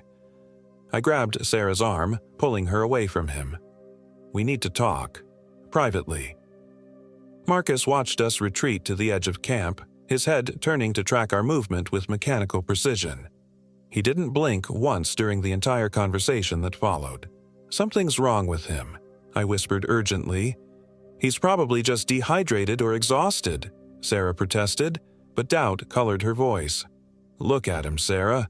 Really look." She glanced back at Marcus, who remained standing exactly where we'd left him, still smiling that horrible empty smile. He's not moving. He's not breathing either." We watched for a full minute. Marcus stood like a statue, chest never rising or falling, that smile carved into his face like a death mask. "This is impossible," Sarah breathed. As if responding to her words, Marcus suddenly blinked. Once, slowly, deliberately. Then he turned and walked to his tent with those same stilted movements, disappearing inside without a word. "We need to leave," I said. "Right now. We can't hike in the dark, and we can't leave Marcus." "That's not Marcus." The words hung between us like a physical presence. Sarah stared at me, her face pale in the flashlight beam. "You're scaring me, Jen." "Good, you should be scared. Pack your gear, we're hiking out." But as we moved toward our tents, we discovered our first real problem. Our packs were gone. Not moved, not scattered by animals, simply vanished as if they'd never existed. Only our sleeping bags and the clothes on our backs remained. "Where are our packs?" Sarah's voice rose to near hysteria. From inside his tent came Marcus's voice, muffled but audible. "Everything is fine. Go to sleep." I grabbed Sarah's hand, pulling her toward the tree line. "We leave now. No packs, no supplies. We follow the creek downstream. Without gear, we'll die of exposure." A sound emerged from Marcus's tent. Low, rhythmic, like breathing but wrong somehow. Too deep, too slow, with a wet quality that made my skin crawl. "We'll die if we stay," I hissed. We crept to the edge of camp, moving as quietly as possible. The creek would be our guide, leading us down the mountain toward the abandoned mining roads. It would be a brutal hike without proper gear, but staying felt like suicide. As we reached the first line of trees, Marcus's tent zipper opened with a sharp rasp.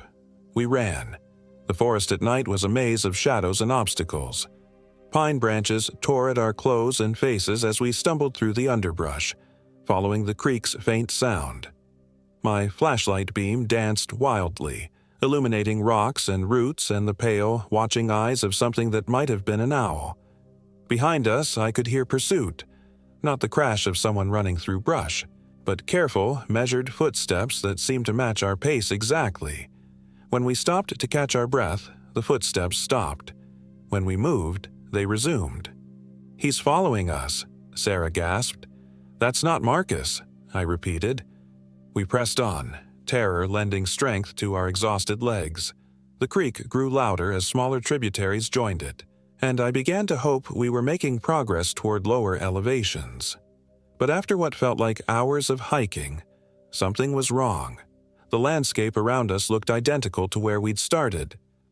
"This can't be right," I muttered, studying the terrain in my flashlight beam. We stood in a small meadow beside a creek, surrounded by towering peaks. It was our campsite, exactly where we'd fled from hours ago.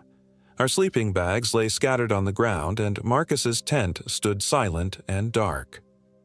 "That's impossible," Sarah whispered. "We've been walking downhill for hours." I checked my watch, 3:17 a.m. We'd been hiking for over 4 hours, following the creek faithfully, never deviating from its course. Yet here we were, back where we started. "The creek," I said, realization dawning with sick certainty. It doesn't flow downstream. It flows in a circle." From the tent came that wet, rhythmic breathing. Then Marcus's voice exactly as before. "Everything is fine. Go to sleep." Sarah collapsed to her knees, sobbing. "What's happening to us?" I didn't have an answer. Nothing in my experience, nothing in rational thought could explain what we were experiencing. The laws of physics, of geography, of basic reality seemed suspended in this place. "We try again," I said, helping Sarah to her feet. "Different direction this time." But every direction led back to the meadow. East through the pines, west over the rocky slope, north toward the peaks. Within hours, we always found ourselves back at the campsite, as if the landscape itself was folded like origami, trapping us in an endless loop. Dawn came slowly, the sky lightening from black to gray to pale gold. With the sun came a discovery that made my blood freeze: fresh footprints in the soft earth around our camp. Not Marcus's boots, but bare feet. Human feet, but wrong. Too long, with what looked like claw marks at the toes. The prints circled our camp like a predator marking territory. Marcus's tent remained zipped shut, no sound emerging from within. Sarah approached it cautiously, her hand trembling as she reached for the zipper. "Don't," I warned. "We have to know." She pulled the zipper down in one quick motion. The tent was empty, not just unoccupied, but completely empty. No sleeping bag, no gear, nothing to indicate anyone had ever been inside. "Where is he?" Sarah's voice was barely a whisper. Behind us, from the edge of the meadow, came Marcus's voice. "Everything is fine." We spun around. He stood at the tree line, wearing the same clothes as yesterday, but somehow different. His skin had a waxy, translucent quality, and that terrible smile remained fixed on his face. But it was his eyes that made me step backward in horror. They were completely black, not just the iris, but the entire eye, like staring into deep water at night. "Come back to camp," he said, his voice carrying an odd echo. "Everything is fine." "Stay away from us," Sarah screamed. Marcus tilted his head at an impossible angle, like a bird studying prey. "Sarah, Jennifer, you're being irrational." The way he said our names was wrong, like he was tasting the words, testing their flavor. Each syllable was pronounced with careful precision, as if he was learning to speak our language. "What are you?" I demanded. His smile widened impossibly, showing teeth that were too sharp, too numerous. "I am Marcus, your friend. Come back to camp." Instead, we ran again. But this time, we stayed in the meadow, circling like trapped animals. Every few minutes, Marcus would appear at a different edge of the clearing, always with that same unnatural smile, always repeating his invitation to return to camp. As the sun climbed higher, I noticed something else disturbing. We weren't getting tired. Despite running for hours, despite hiking all night without food or water, we felt no fatigue, no thirst, no hunger. It was as if our bodies had been suspended in some temporal bubble, frozen at the moment we'd entered this place. "We're not getting out, are we?" Sarah asked during one of our brief stops. I wanted to lie, to offer false hope, but the truth was becoming undeniable. "I don't think so." "What does it want?" That was the question that terrified me most. The thing wearing Marcus's face didn't seem interested in killing us outright. It was patient, persistent, like it was waiting for something specific. As if summoned by my thoughts, Marcus appeared directly in front of us. Not walking from the trees, but simply there, as if he'd materialized from empty air. "You're tired," he said, his black eyes reflecting nothing. "Rest.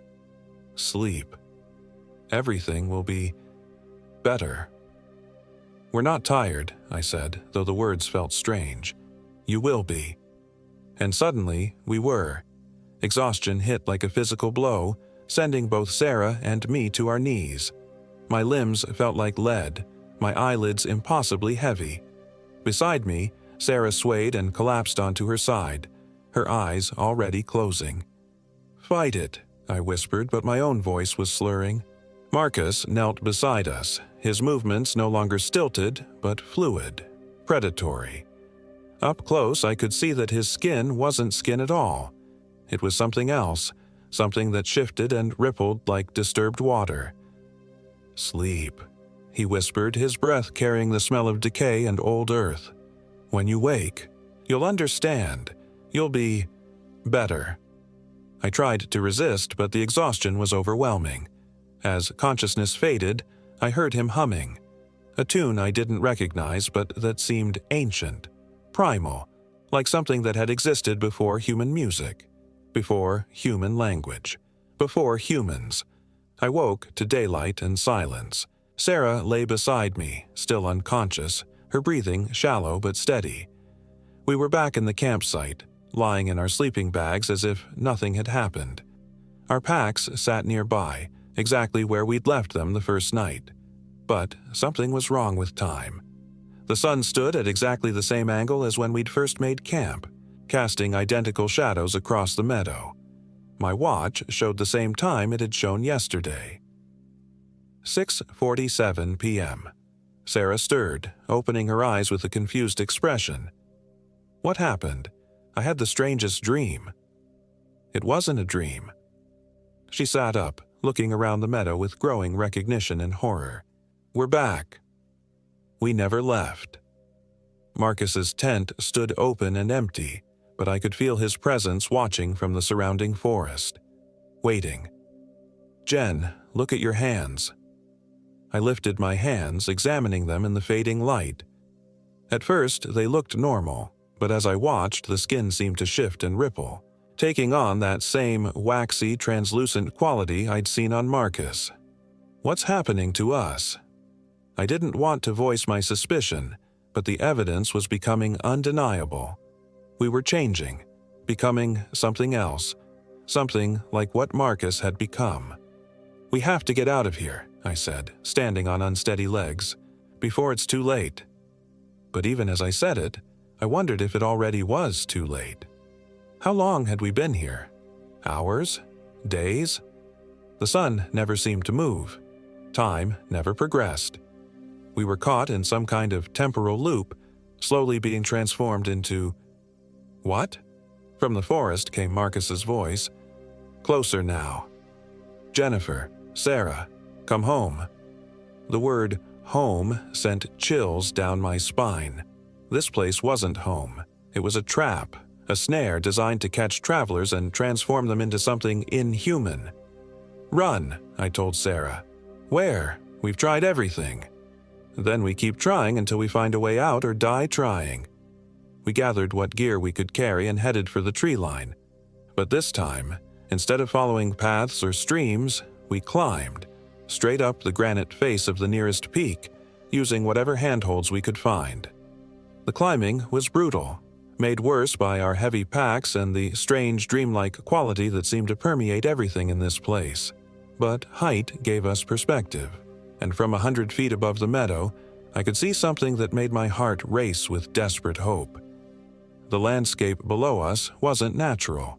The meadow, the creek, the surrounding forest, they formed a perfect circle, like a stage set designed to look like wilderness. Beyond the circle, I could see the real forest, the natural Idaho mountains continuing into the distance. "There," I pointed, "the edge. We have to get past the circle." But as we climbed higher, something began to pursue us up the rock face. Not Marcus, something else, something that moved like flowing water over the stone.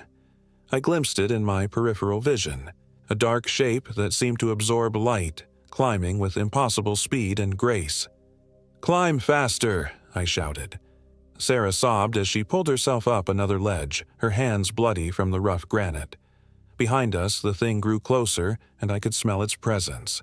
Old earth, decay, and something else. And something like burning copper.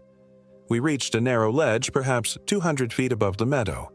Below us, the perfect circle of the trap was clearly visible, surrounded by normal forest. So close. If we could just find a way to cross that boundary. The thing pursuing us flowed over the edge of the ledge like liquid shadow. Up close, it was even more horrible than I'd imagined, a constantly shifting mass of darkness that occasionally formed features, eyes, mouths, reaching hands, all dissolving and reforming in endless, nauseating cycles. "What do you want?" I screamed at it. When it spoke, the voice came from everywhere and nowhere, a sound like wind through bone. Completion. You will join us. You will become home. Home for what? For the old things. The things that were here before roads, before names, before light. Sarah whimpered beside me, pressed against the rock wall with nowhere to retreat. The thing flowed closer, and I could see our reflection in its shifting surface, but our reflections were wrong, showing us as we were becoming, pale, waxy, inhuman. In desperation, I looked down at the meadow far below. Marcus stood there, no longer smiling, his face upturned toward us. Even from this distance, I could see his black eyes reflecting what little light remained. "We're going to jump," I told Sarah. "That's suicide." "Maybe, but I'd rather die as myself than live as that." I grabbed Sarah's hand, and together we leaped from the ledge. The fall seemed to last forever, wind rushing past us as the meadow rushed up to meet us. But instead of impact, there was darkness, silence, and then I woke up in a hospital bed in Boise, tubes in my arms and machines beeping around me.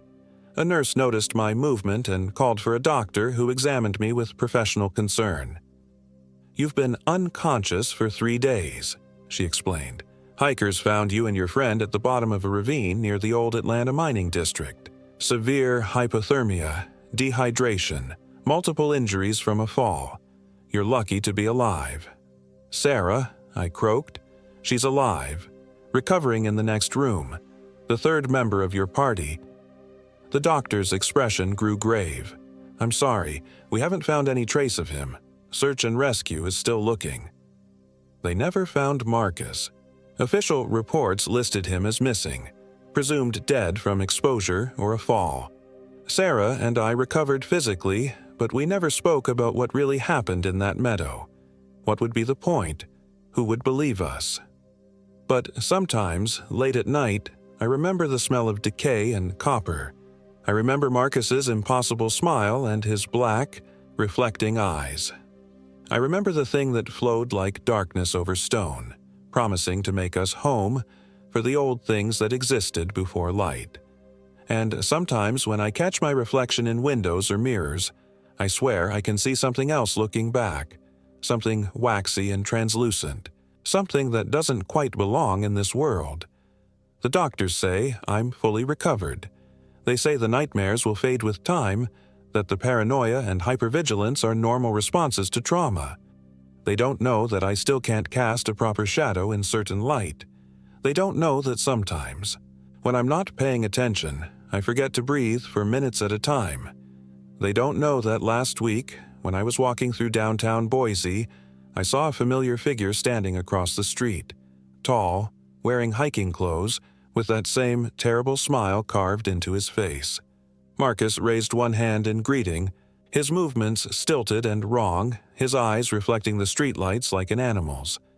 Then he turned and disappeared into the crowd, but I could swear I heard him whisper across the distance, "Everything is fine, Jennifer. Come home." I've been thinking about moving. Maybe somewhere far from Idaho, far from the mountains and the wilderness.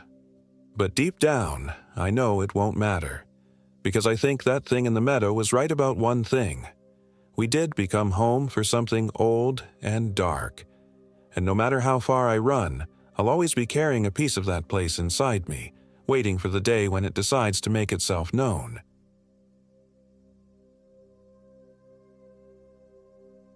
My name is Jennifer Williams, and I am 28 years old.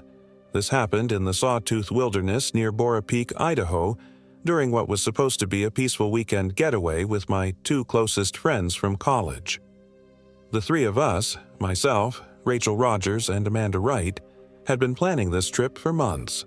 We were all burned out from our corporate jobs in Boise, desperately needing to disconnect from emails, deadlines, and the suffocating fluorescent-lit cubicles that had become our second homes.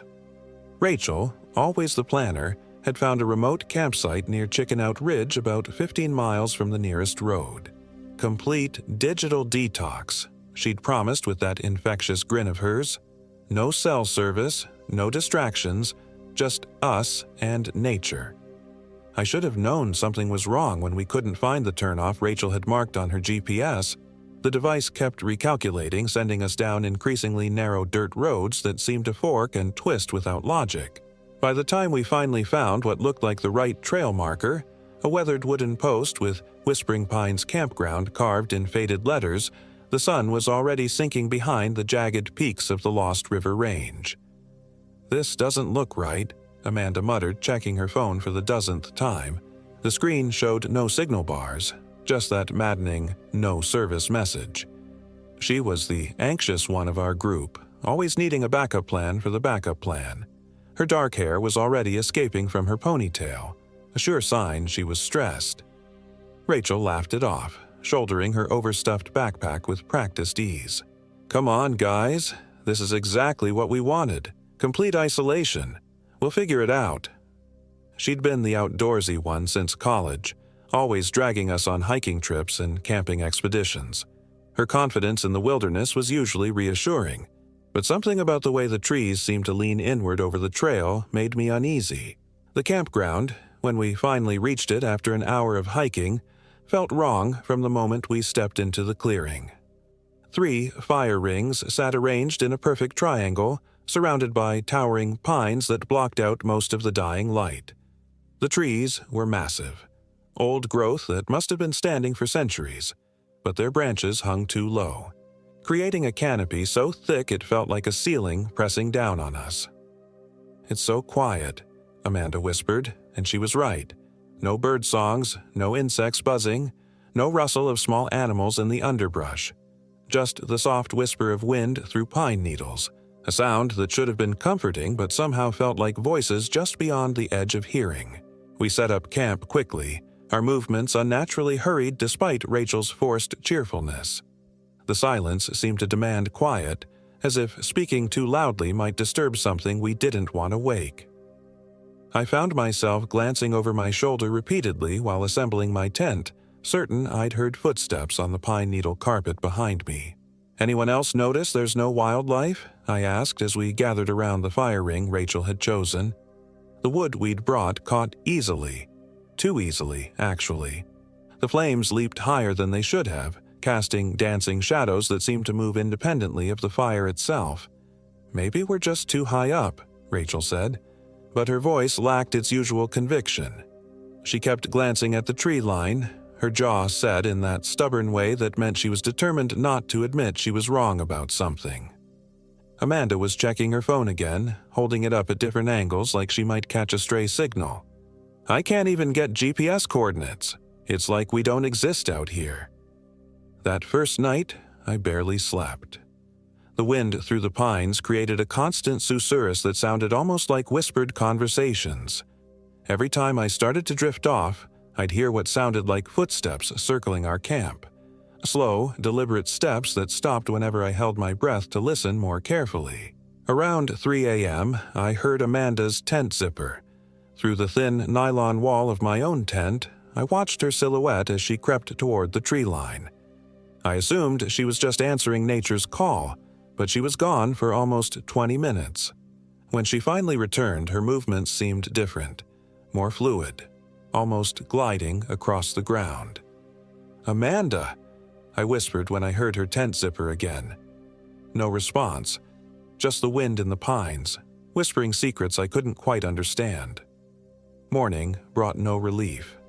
Amanda was already awake when Rachel and I emerged from our tents, sitting cross-legged by the cold fire pit and staring into the dead ashes with an unsettling intensity. "Morning, sunshine," Rachel called out, but Amanda didn't respond immediately. When she finally looked up, her smile seemed to take too long to form, stretching across her face like she was remembering how the expression worked. "Good morning," she said, her voice pitched slightly higher than usual. "I slept wonderfully, so peaceful here." Rachel and I exchanged glances. Amanda never slept well anywhere except her own bed, and she certainly never described camping as peaceful. She'd only agreed to come because she was desperate for a break from work stress. "You feeling okay?" I asked, crouching beside her. Up close, I noticed her eyes seemed different. Not the color, but the way she was looking at things. Like she was seeing something we weren't. "Never better," she replied, that strange smile never wavering. "I think I'll gather some firewood while you two make breakfast." She stood and walked toward the tree line with that same fluid gait I'd noticed the night before. There was something predatory about it, like she was stalking rather than walking. "That's weird, right?" I asked Rachel once Amanda had disappeared into the forest. "She's acting really strange." Rachel was studying the campfire, her brow furrowed. "Jen, look at this." She pointed to the fire ring. "We banked this fire last night, right? Covered it with dirt and made sure it was completely out?" I nodded. We'd been careful. Rachel had insisted on it, drumming wilderness safety into us for years. "Then why are there fresh embers under the ash? Like someone built a new fire after we went to sleep?" The cold that ran down my spine had nothing to do with the morning mountain air. I knelt beside the fire ring and saw she was right. Underneath the layer of ash we'd used to smother the flames, red coals still glowed softly. "Maybe the wind blew the ash away," I suggested, but even as I said it, I knew it was a weak explanation. "In a perfect circle? And look," Rachel pointed to the ground around the fire ring. In the soft dirt, just barely visible, were footprints. Lots of them, forming a circle around where we'd slept. They were the right size to be Amanda's, but there were too many of them, like she'd been walking in circles for hours. We were still staring at the prints when Amanda emerged from the tree line, her arms full of perfectly straight branches that looked like they'd been cut rather than gathered. She was humming under her breath, a tune I didn't recognize, but that made my teeth ache. "Found plenty of good wood," she announced, dropping the branches in a neat pile. Each piece was exactly the same length, arranged with mathematical precision. "We should keep the fire burning. It gets so cold here at night." "Amanda," I said carefully, "what song were you humming?" She tilted her head, that unsettling smile flickering. Was I humming? I don't remember. But even as she said it, I could hear her continuing the tune under her breath, so quietly I almost convinced myself I was imagining it. The day passed in a haze of forced normalcy. We hiked to what Rachel claimed was a scenic overlook, though the view was obscured by an unseasonable mist that clung to the mountainsides. Amanda walked ahead of us, never seeming to tire, never needing to check the trail markers. It was like she knew exactly where we were going. "How does she know which way to go?" I whispered to Rachel during one of our brief rest stops. "You're the one with the map." Rachel pulled out her topographical map and we both stared at it in confusion. The terrain we'd been hiking didn't match what was printed on the paper. According to the map, we should have crossed a stream twice, but we hadn't seen any water. The ridge we were following wasn't marked at all. "This doesn't make sense," Rachel muttered, turning the map in different directions. "It's like we're somewhere that doesn't exist." Amanda had stopped about 30 feet ahead, waiting for us with infinite patience. But she wasn't looking at us. She was staring into the dense forest on our left, her head cocked like she was listening to something. "What do you hear?" I called out. "Children playing," she said without turning around. "Can't you hear them laughing?" Rachel and I froze. The forest was as silent as a tomb. No laughter, no voices, no sounds at all except that constant whisper of wind through pine boughs. "Amanda, there's no one out here," Rachel said, her voice tight with controlled fear. Amanda finally turned to look at us, and for just a moment her face was completely blank. No recognition, no emotion, like looking at a mannequin. Then that strange smile returned and she laughed. "Oh, you're right. Silly me. I must have been daydreaming." But as we continued hiking, I could swear I heard what she described. The faint sound of children's laughter echoing through the trees, always just out of sight. That afternoon, we decided to head back to camp early. The mist was getting thicker, and the temperature was dropping faster than it should have for early September. But when we tried to retrace our steps, the trail seemed different. Landmarks we'd passed on the way up were gone, replaced by identical stretches of pine forest that all looked the same. "I think we're lost," Rachel admitted after we'd been walking for 2 hours without seeing anything familiar. Her wilderness confidence was finally cracking. "My compass is spinning like crazy. Look." She showed us the compass, and the needle was indeed rotating slowly, unable to find magnetic north. The GPS on her phone showed nothing but a blank screen with our location marked as unknown. "We just need to stay calm," Amanda said, and her voice had that strange, too calm quality again. "I know a shortcut back to camp." She led us off the main trail, down a steep slope thick with deadfall and thorny undergrowth. Rachel and I struggled to keep up, our boots catching on hidden roots and loose rocks, but Amanda moved through the forest like she was floating. "How do you know this way?" I panted, sweat stinging my eyes despite the cold. "The trees told me," she said matter-of-factly, then laughed as if she'd made a joke. But the laugh was wrong. Too high, too long, with an edge that made my skin crawl. The shortcut led us to our campsite, but something was different. Our tents were still there, arranged exactly as we'd left them, but the fire ring was burning brightly despite being cold and dead when we'd left that morning. Fresh wood was stacked beside it in those same mathematically precise piles. "Did you start the fire before we left?" Rachel asked Amanda. "I don't remember," Amanda replied, settling down beside the flames. The light played across her face in ways that made her features look wrong, too sharp, too angular, like her bone structure had subtly shifted. That night, I forced myself to stay awake. Something was happening to Amanda, something that made my primitive brain scream warnings I couldn't quite articulate. I lay in my sleeping bag with my eyes closed, listening to the sounds of the camp. Around midnight, I heard Amanda's tent zipper again. Through my closed eyelids, I could see the glow of the campfire, which should have been long dead by now. Footsteps moved around the fire ring, the same slow, deliberate circle I'd noticed that morning. But there were too many footsteps. Not just Amanda's careful pacing, but others, lighter steps, quicker, like children running in circles around the fire. The laughter was back too, faint but unmistakable, weaving through the crackle of flames. I cracked my eyes open just enough to see through my tent's mesh window. Amanda was indeed walking around the fire, but she wasn't alone. Shadows danced with her, small figures that seemed to be made of smoke and starlight, laughing and playing some game I couldn't understand. One of the shadow children broke away from the group and approached my tent. I snapped my eyes shut and tried to control my breathing, but I could feel it studying me through the thin nylon wall.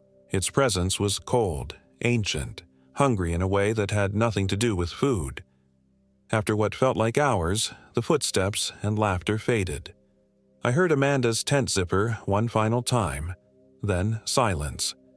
But the silence was worse than the sounds had been. When I woke the next morning, Rachel was already up, frantically stuffing her sleeping bag into her pack. "We're leaving," she said without preamble. "Right now. Something's really wrong with Amanda." I sat up, my muscles aching from a night of tension. "What happened?" "Look." Rachel pointed to Amanda's tent. The zipper was open, but the tent was empty. More unsettling were the tracks around it.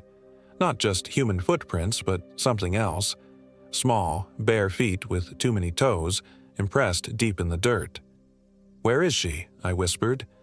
"I don't know, but we can't wait to find out. Pack your stuff, we're hiking out." I was rolling up my sleeping bag when Amanda emerged from the tree line, carrying an armload of those perfectly cut branches. But something was fundamentally different about her. Her movements were too smooth, too coordinated, like she was being controlled by something that had studied human motion but never quite mastered it. "Good morning," she said, and her voice echoed slightly, as if coming from somewhere deeper than her throat. "Where are you going?"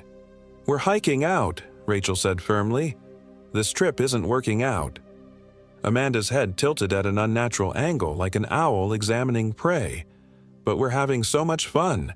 The children love having new friends to play with." "What children?" I demanded, shouldering my pack. "Amanda, what children?" She gestured vaguely toward the forest. "They've been here for a very long time, since before the trees grew tall. They get lonely." Rachel grabbed my arm. "We're leaving, now." But when we tried to find the trail we'd used to reach the campsite, it wasn't there. The forest stretched unbroken in every direction, thick with pine trees that all looked identical. Our footprints from the previous days were gone, erased as completely as if they'd never existed. "This is impossible," Rachel muttered, checking her compass again. The needle spun wildly before settling on a direction that felt wrong in my bones. We hiked straight in from the parking area. It should be right there.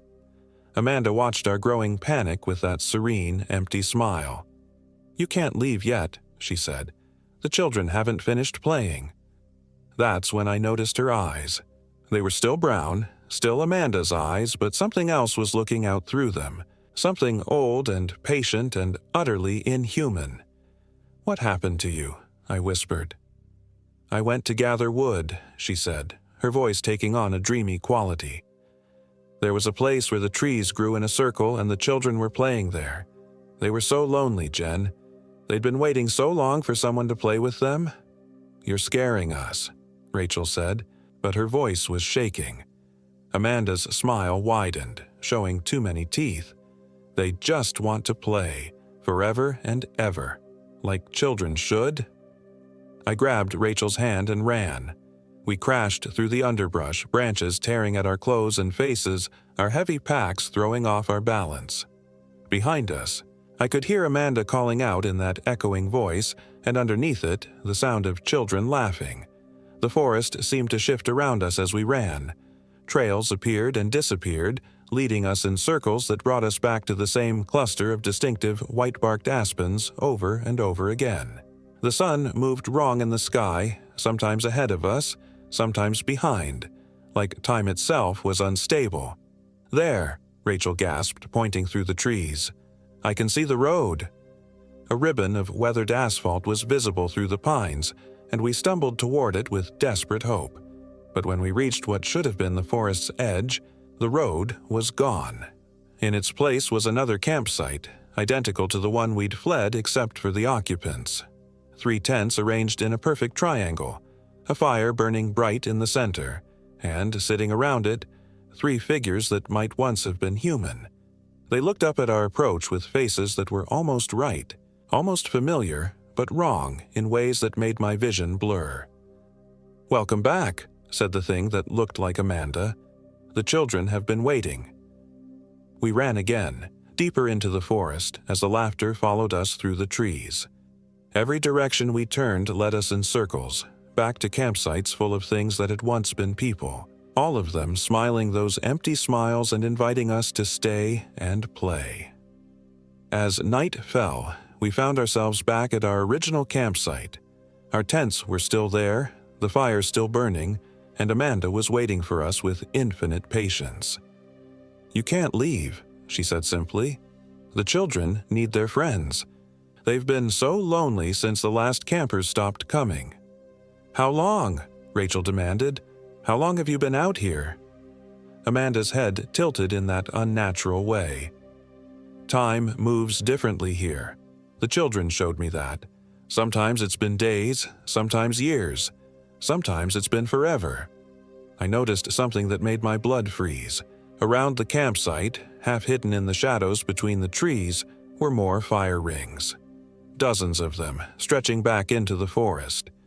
And beside each one, the rotted remains of tents and camping gear.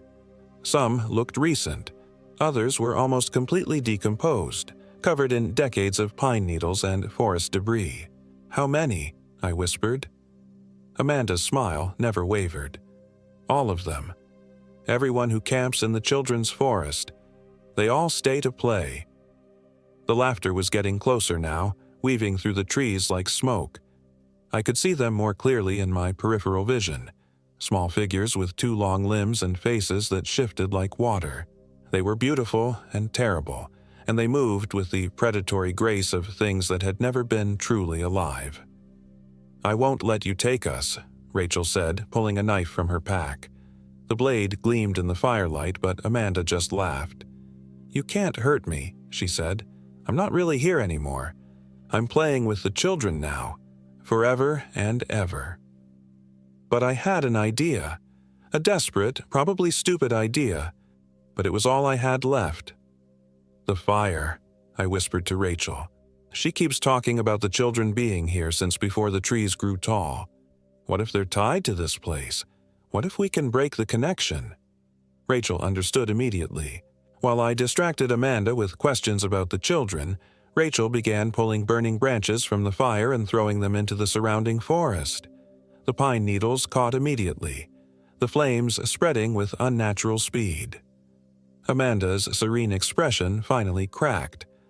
"What are you doing?" she shrieked, and her voice was layered with others, dozens of voices all screaming in harmony. "You can't! The children need their forest!" The laughter turned to screams as the fire spread.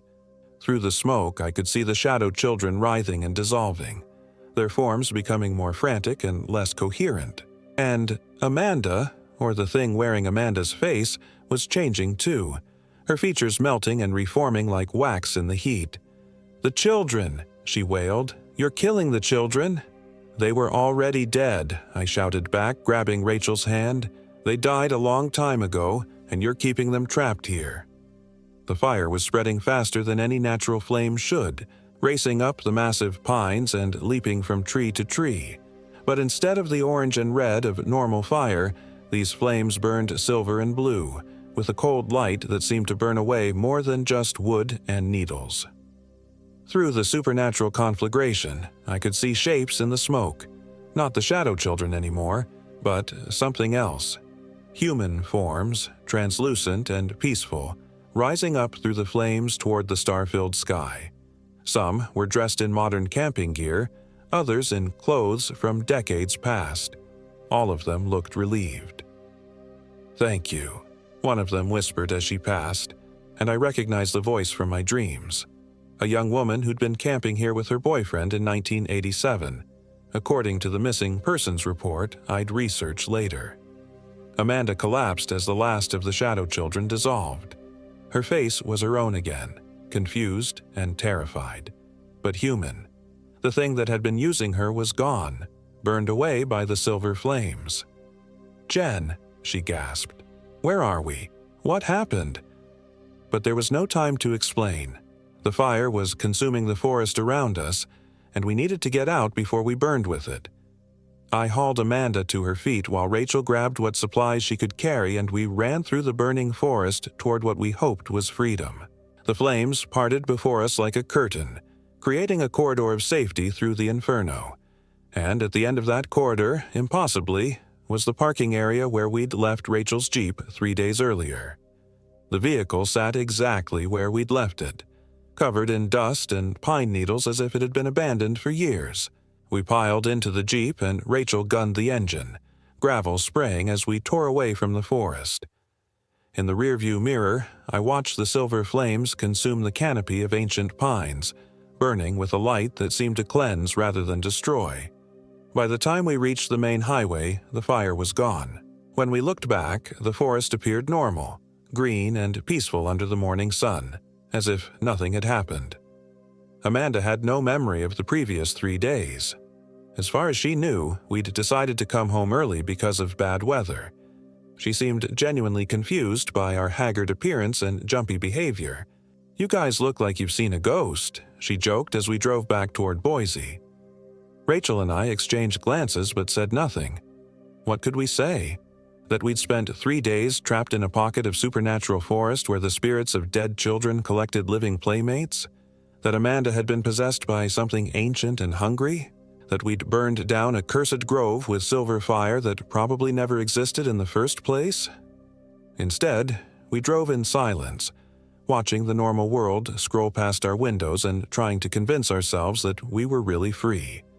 But sometimes, late at night when the wind is just right, I still hear children laughing in the distance, And sometimes I catch Amanda staring into empty spaces with an expression that's almost, but not quite, familiar. The official reports listed the Whispering Pines area as being closed indefinitely due to fire damage, though no fire department had any record of responding to a blaze in that region. When I researched the area later, I found records going back over a century of campers and hikers who'd disappeared in those woods. The disappearances always came in clusters every few years, and they always stopped abruptly, until the next group wandered into the children's hunting ground. The last entry in the missing persons database was dated 3 months before our trip. A family of 4 from Oregon, gone without a trace while camping near Chickenout Ridge. I keep the research files in a locked drawer of my desk, along with a single photograph Rachel managed to take during our ordeal. It shows our campsite on that first morning, but if you look carefully at the tree line, you can see small faces peering out from between the trunks. Children's faces, pale and hungry, waiting for their chance to play. Amanda never goes camping anymore. She claims she's just too busy with work, but sometimes I catch her staring at forest with an expression of longing that makes my skin crawl. And once, when we were driving past a wooded area, I heard her humming under her breath, that same tune she'd hummed in the forest, the one that made my teeth ache. I don't think the children are really gone. I think we just set them free from that particular patch of forest, and now they're looking for a new place to play. Somewhere with tall trees and quiet campsites and visitors who won't be missed right away. So if you're planning a camping trip in a remote area and you find a place that seems too perfect, too quiet, too isolated, too welcoming, maybe choose somewhere else. And if you hear children laughing in the forest where no children should be, don't go looking for them. They're not really children anymore. They haven't been for a very long time, and they're still looking for friends to play with. Forever and ever, in forests that exist just outside the normal world, where time moves wrong and fires burn silver and the trees whisper secrets that mortal minds weren't meant to understand. The children are always waiting, always patient, always hungry for new playmates who'll never grow old, never leave, and never stop playing their games in the endless twilight between the living world and whatever comes after. Just remember, if you hear them calling your name, don't answer. Don't ever answer.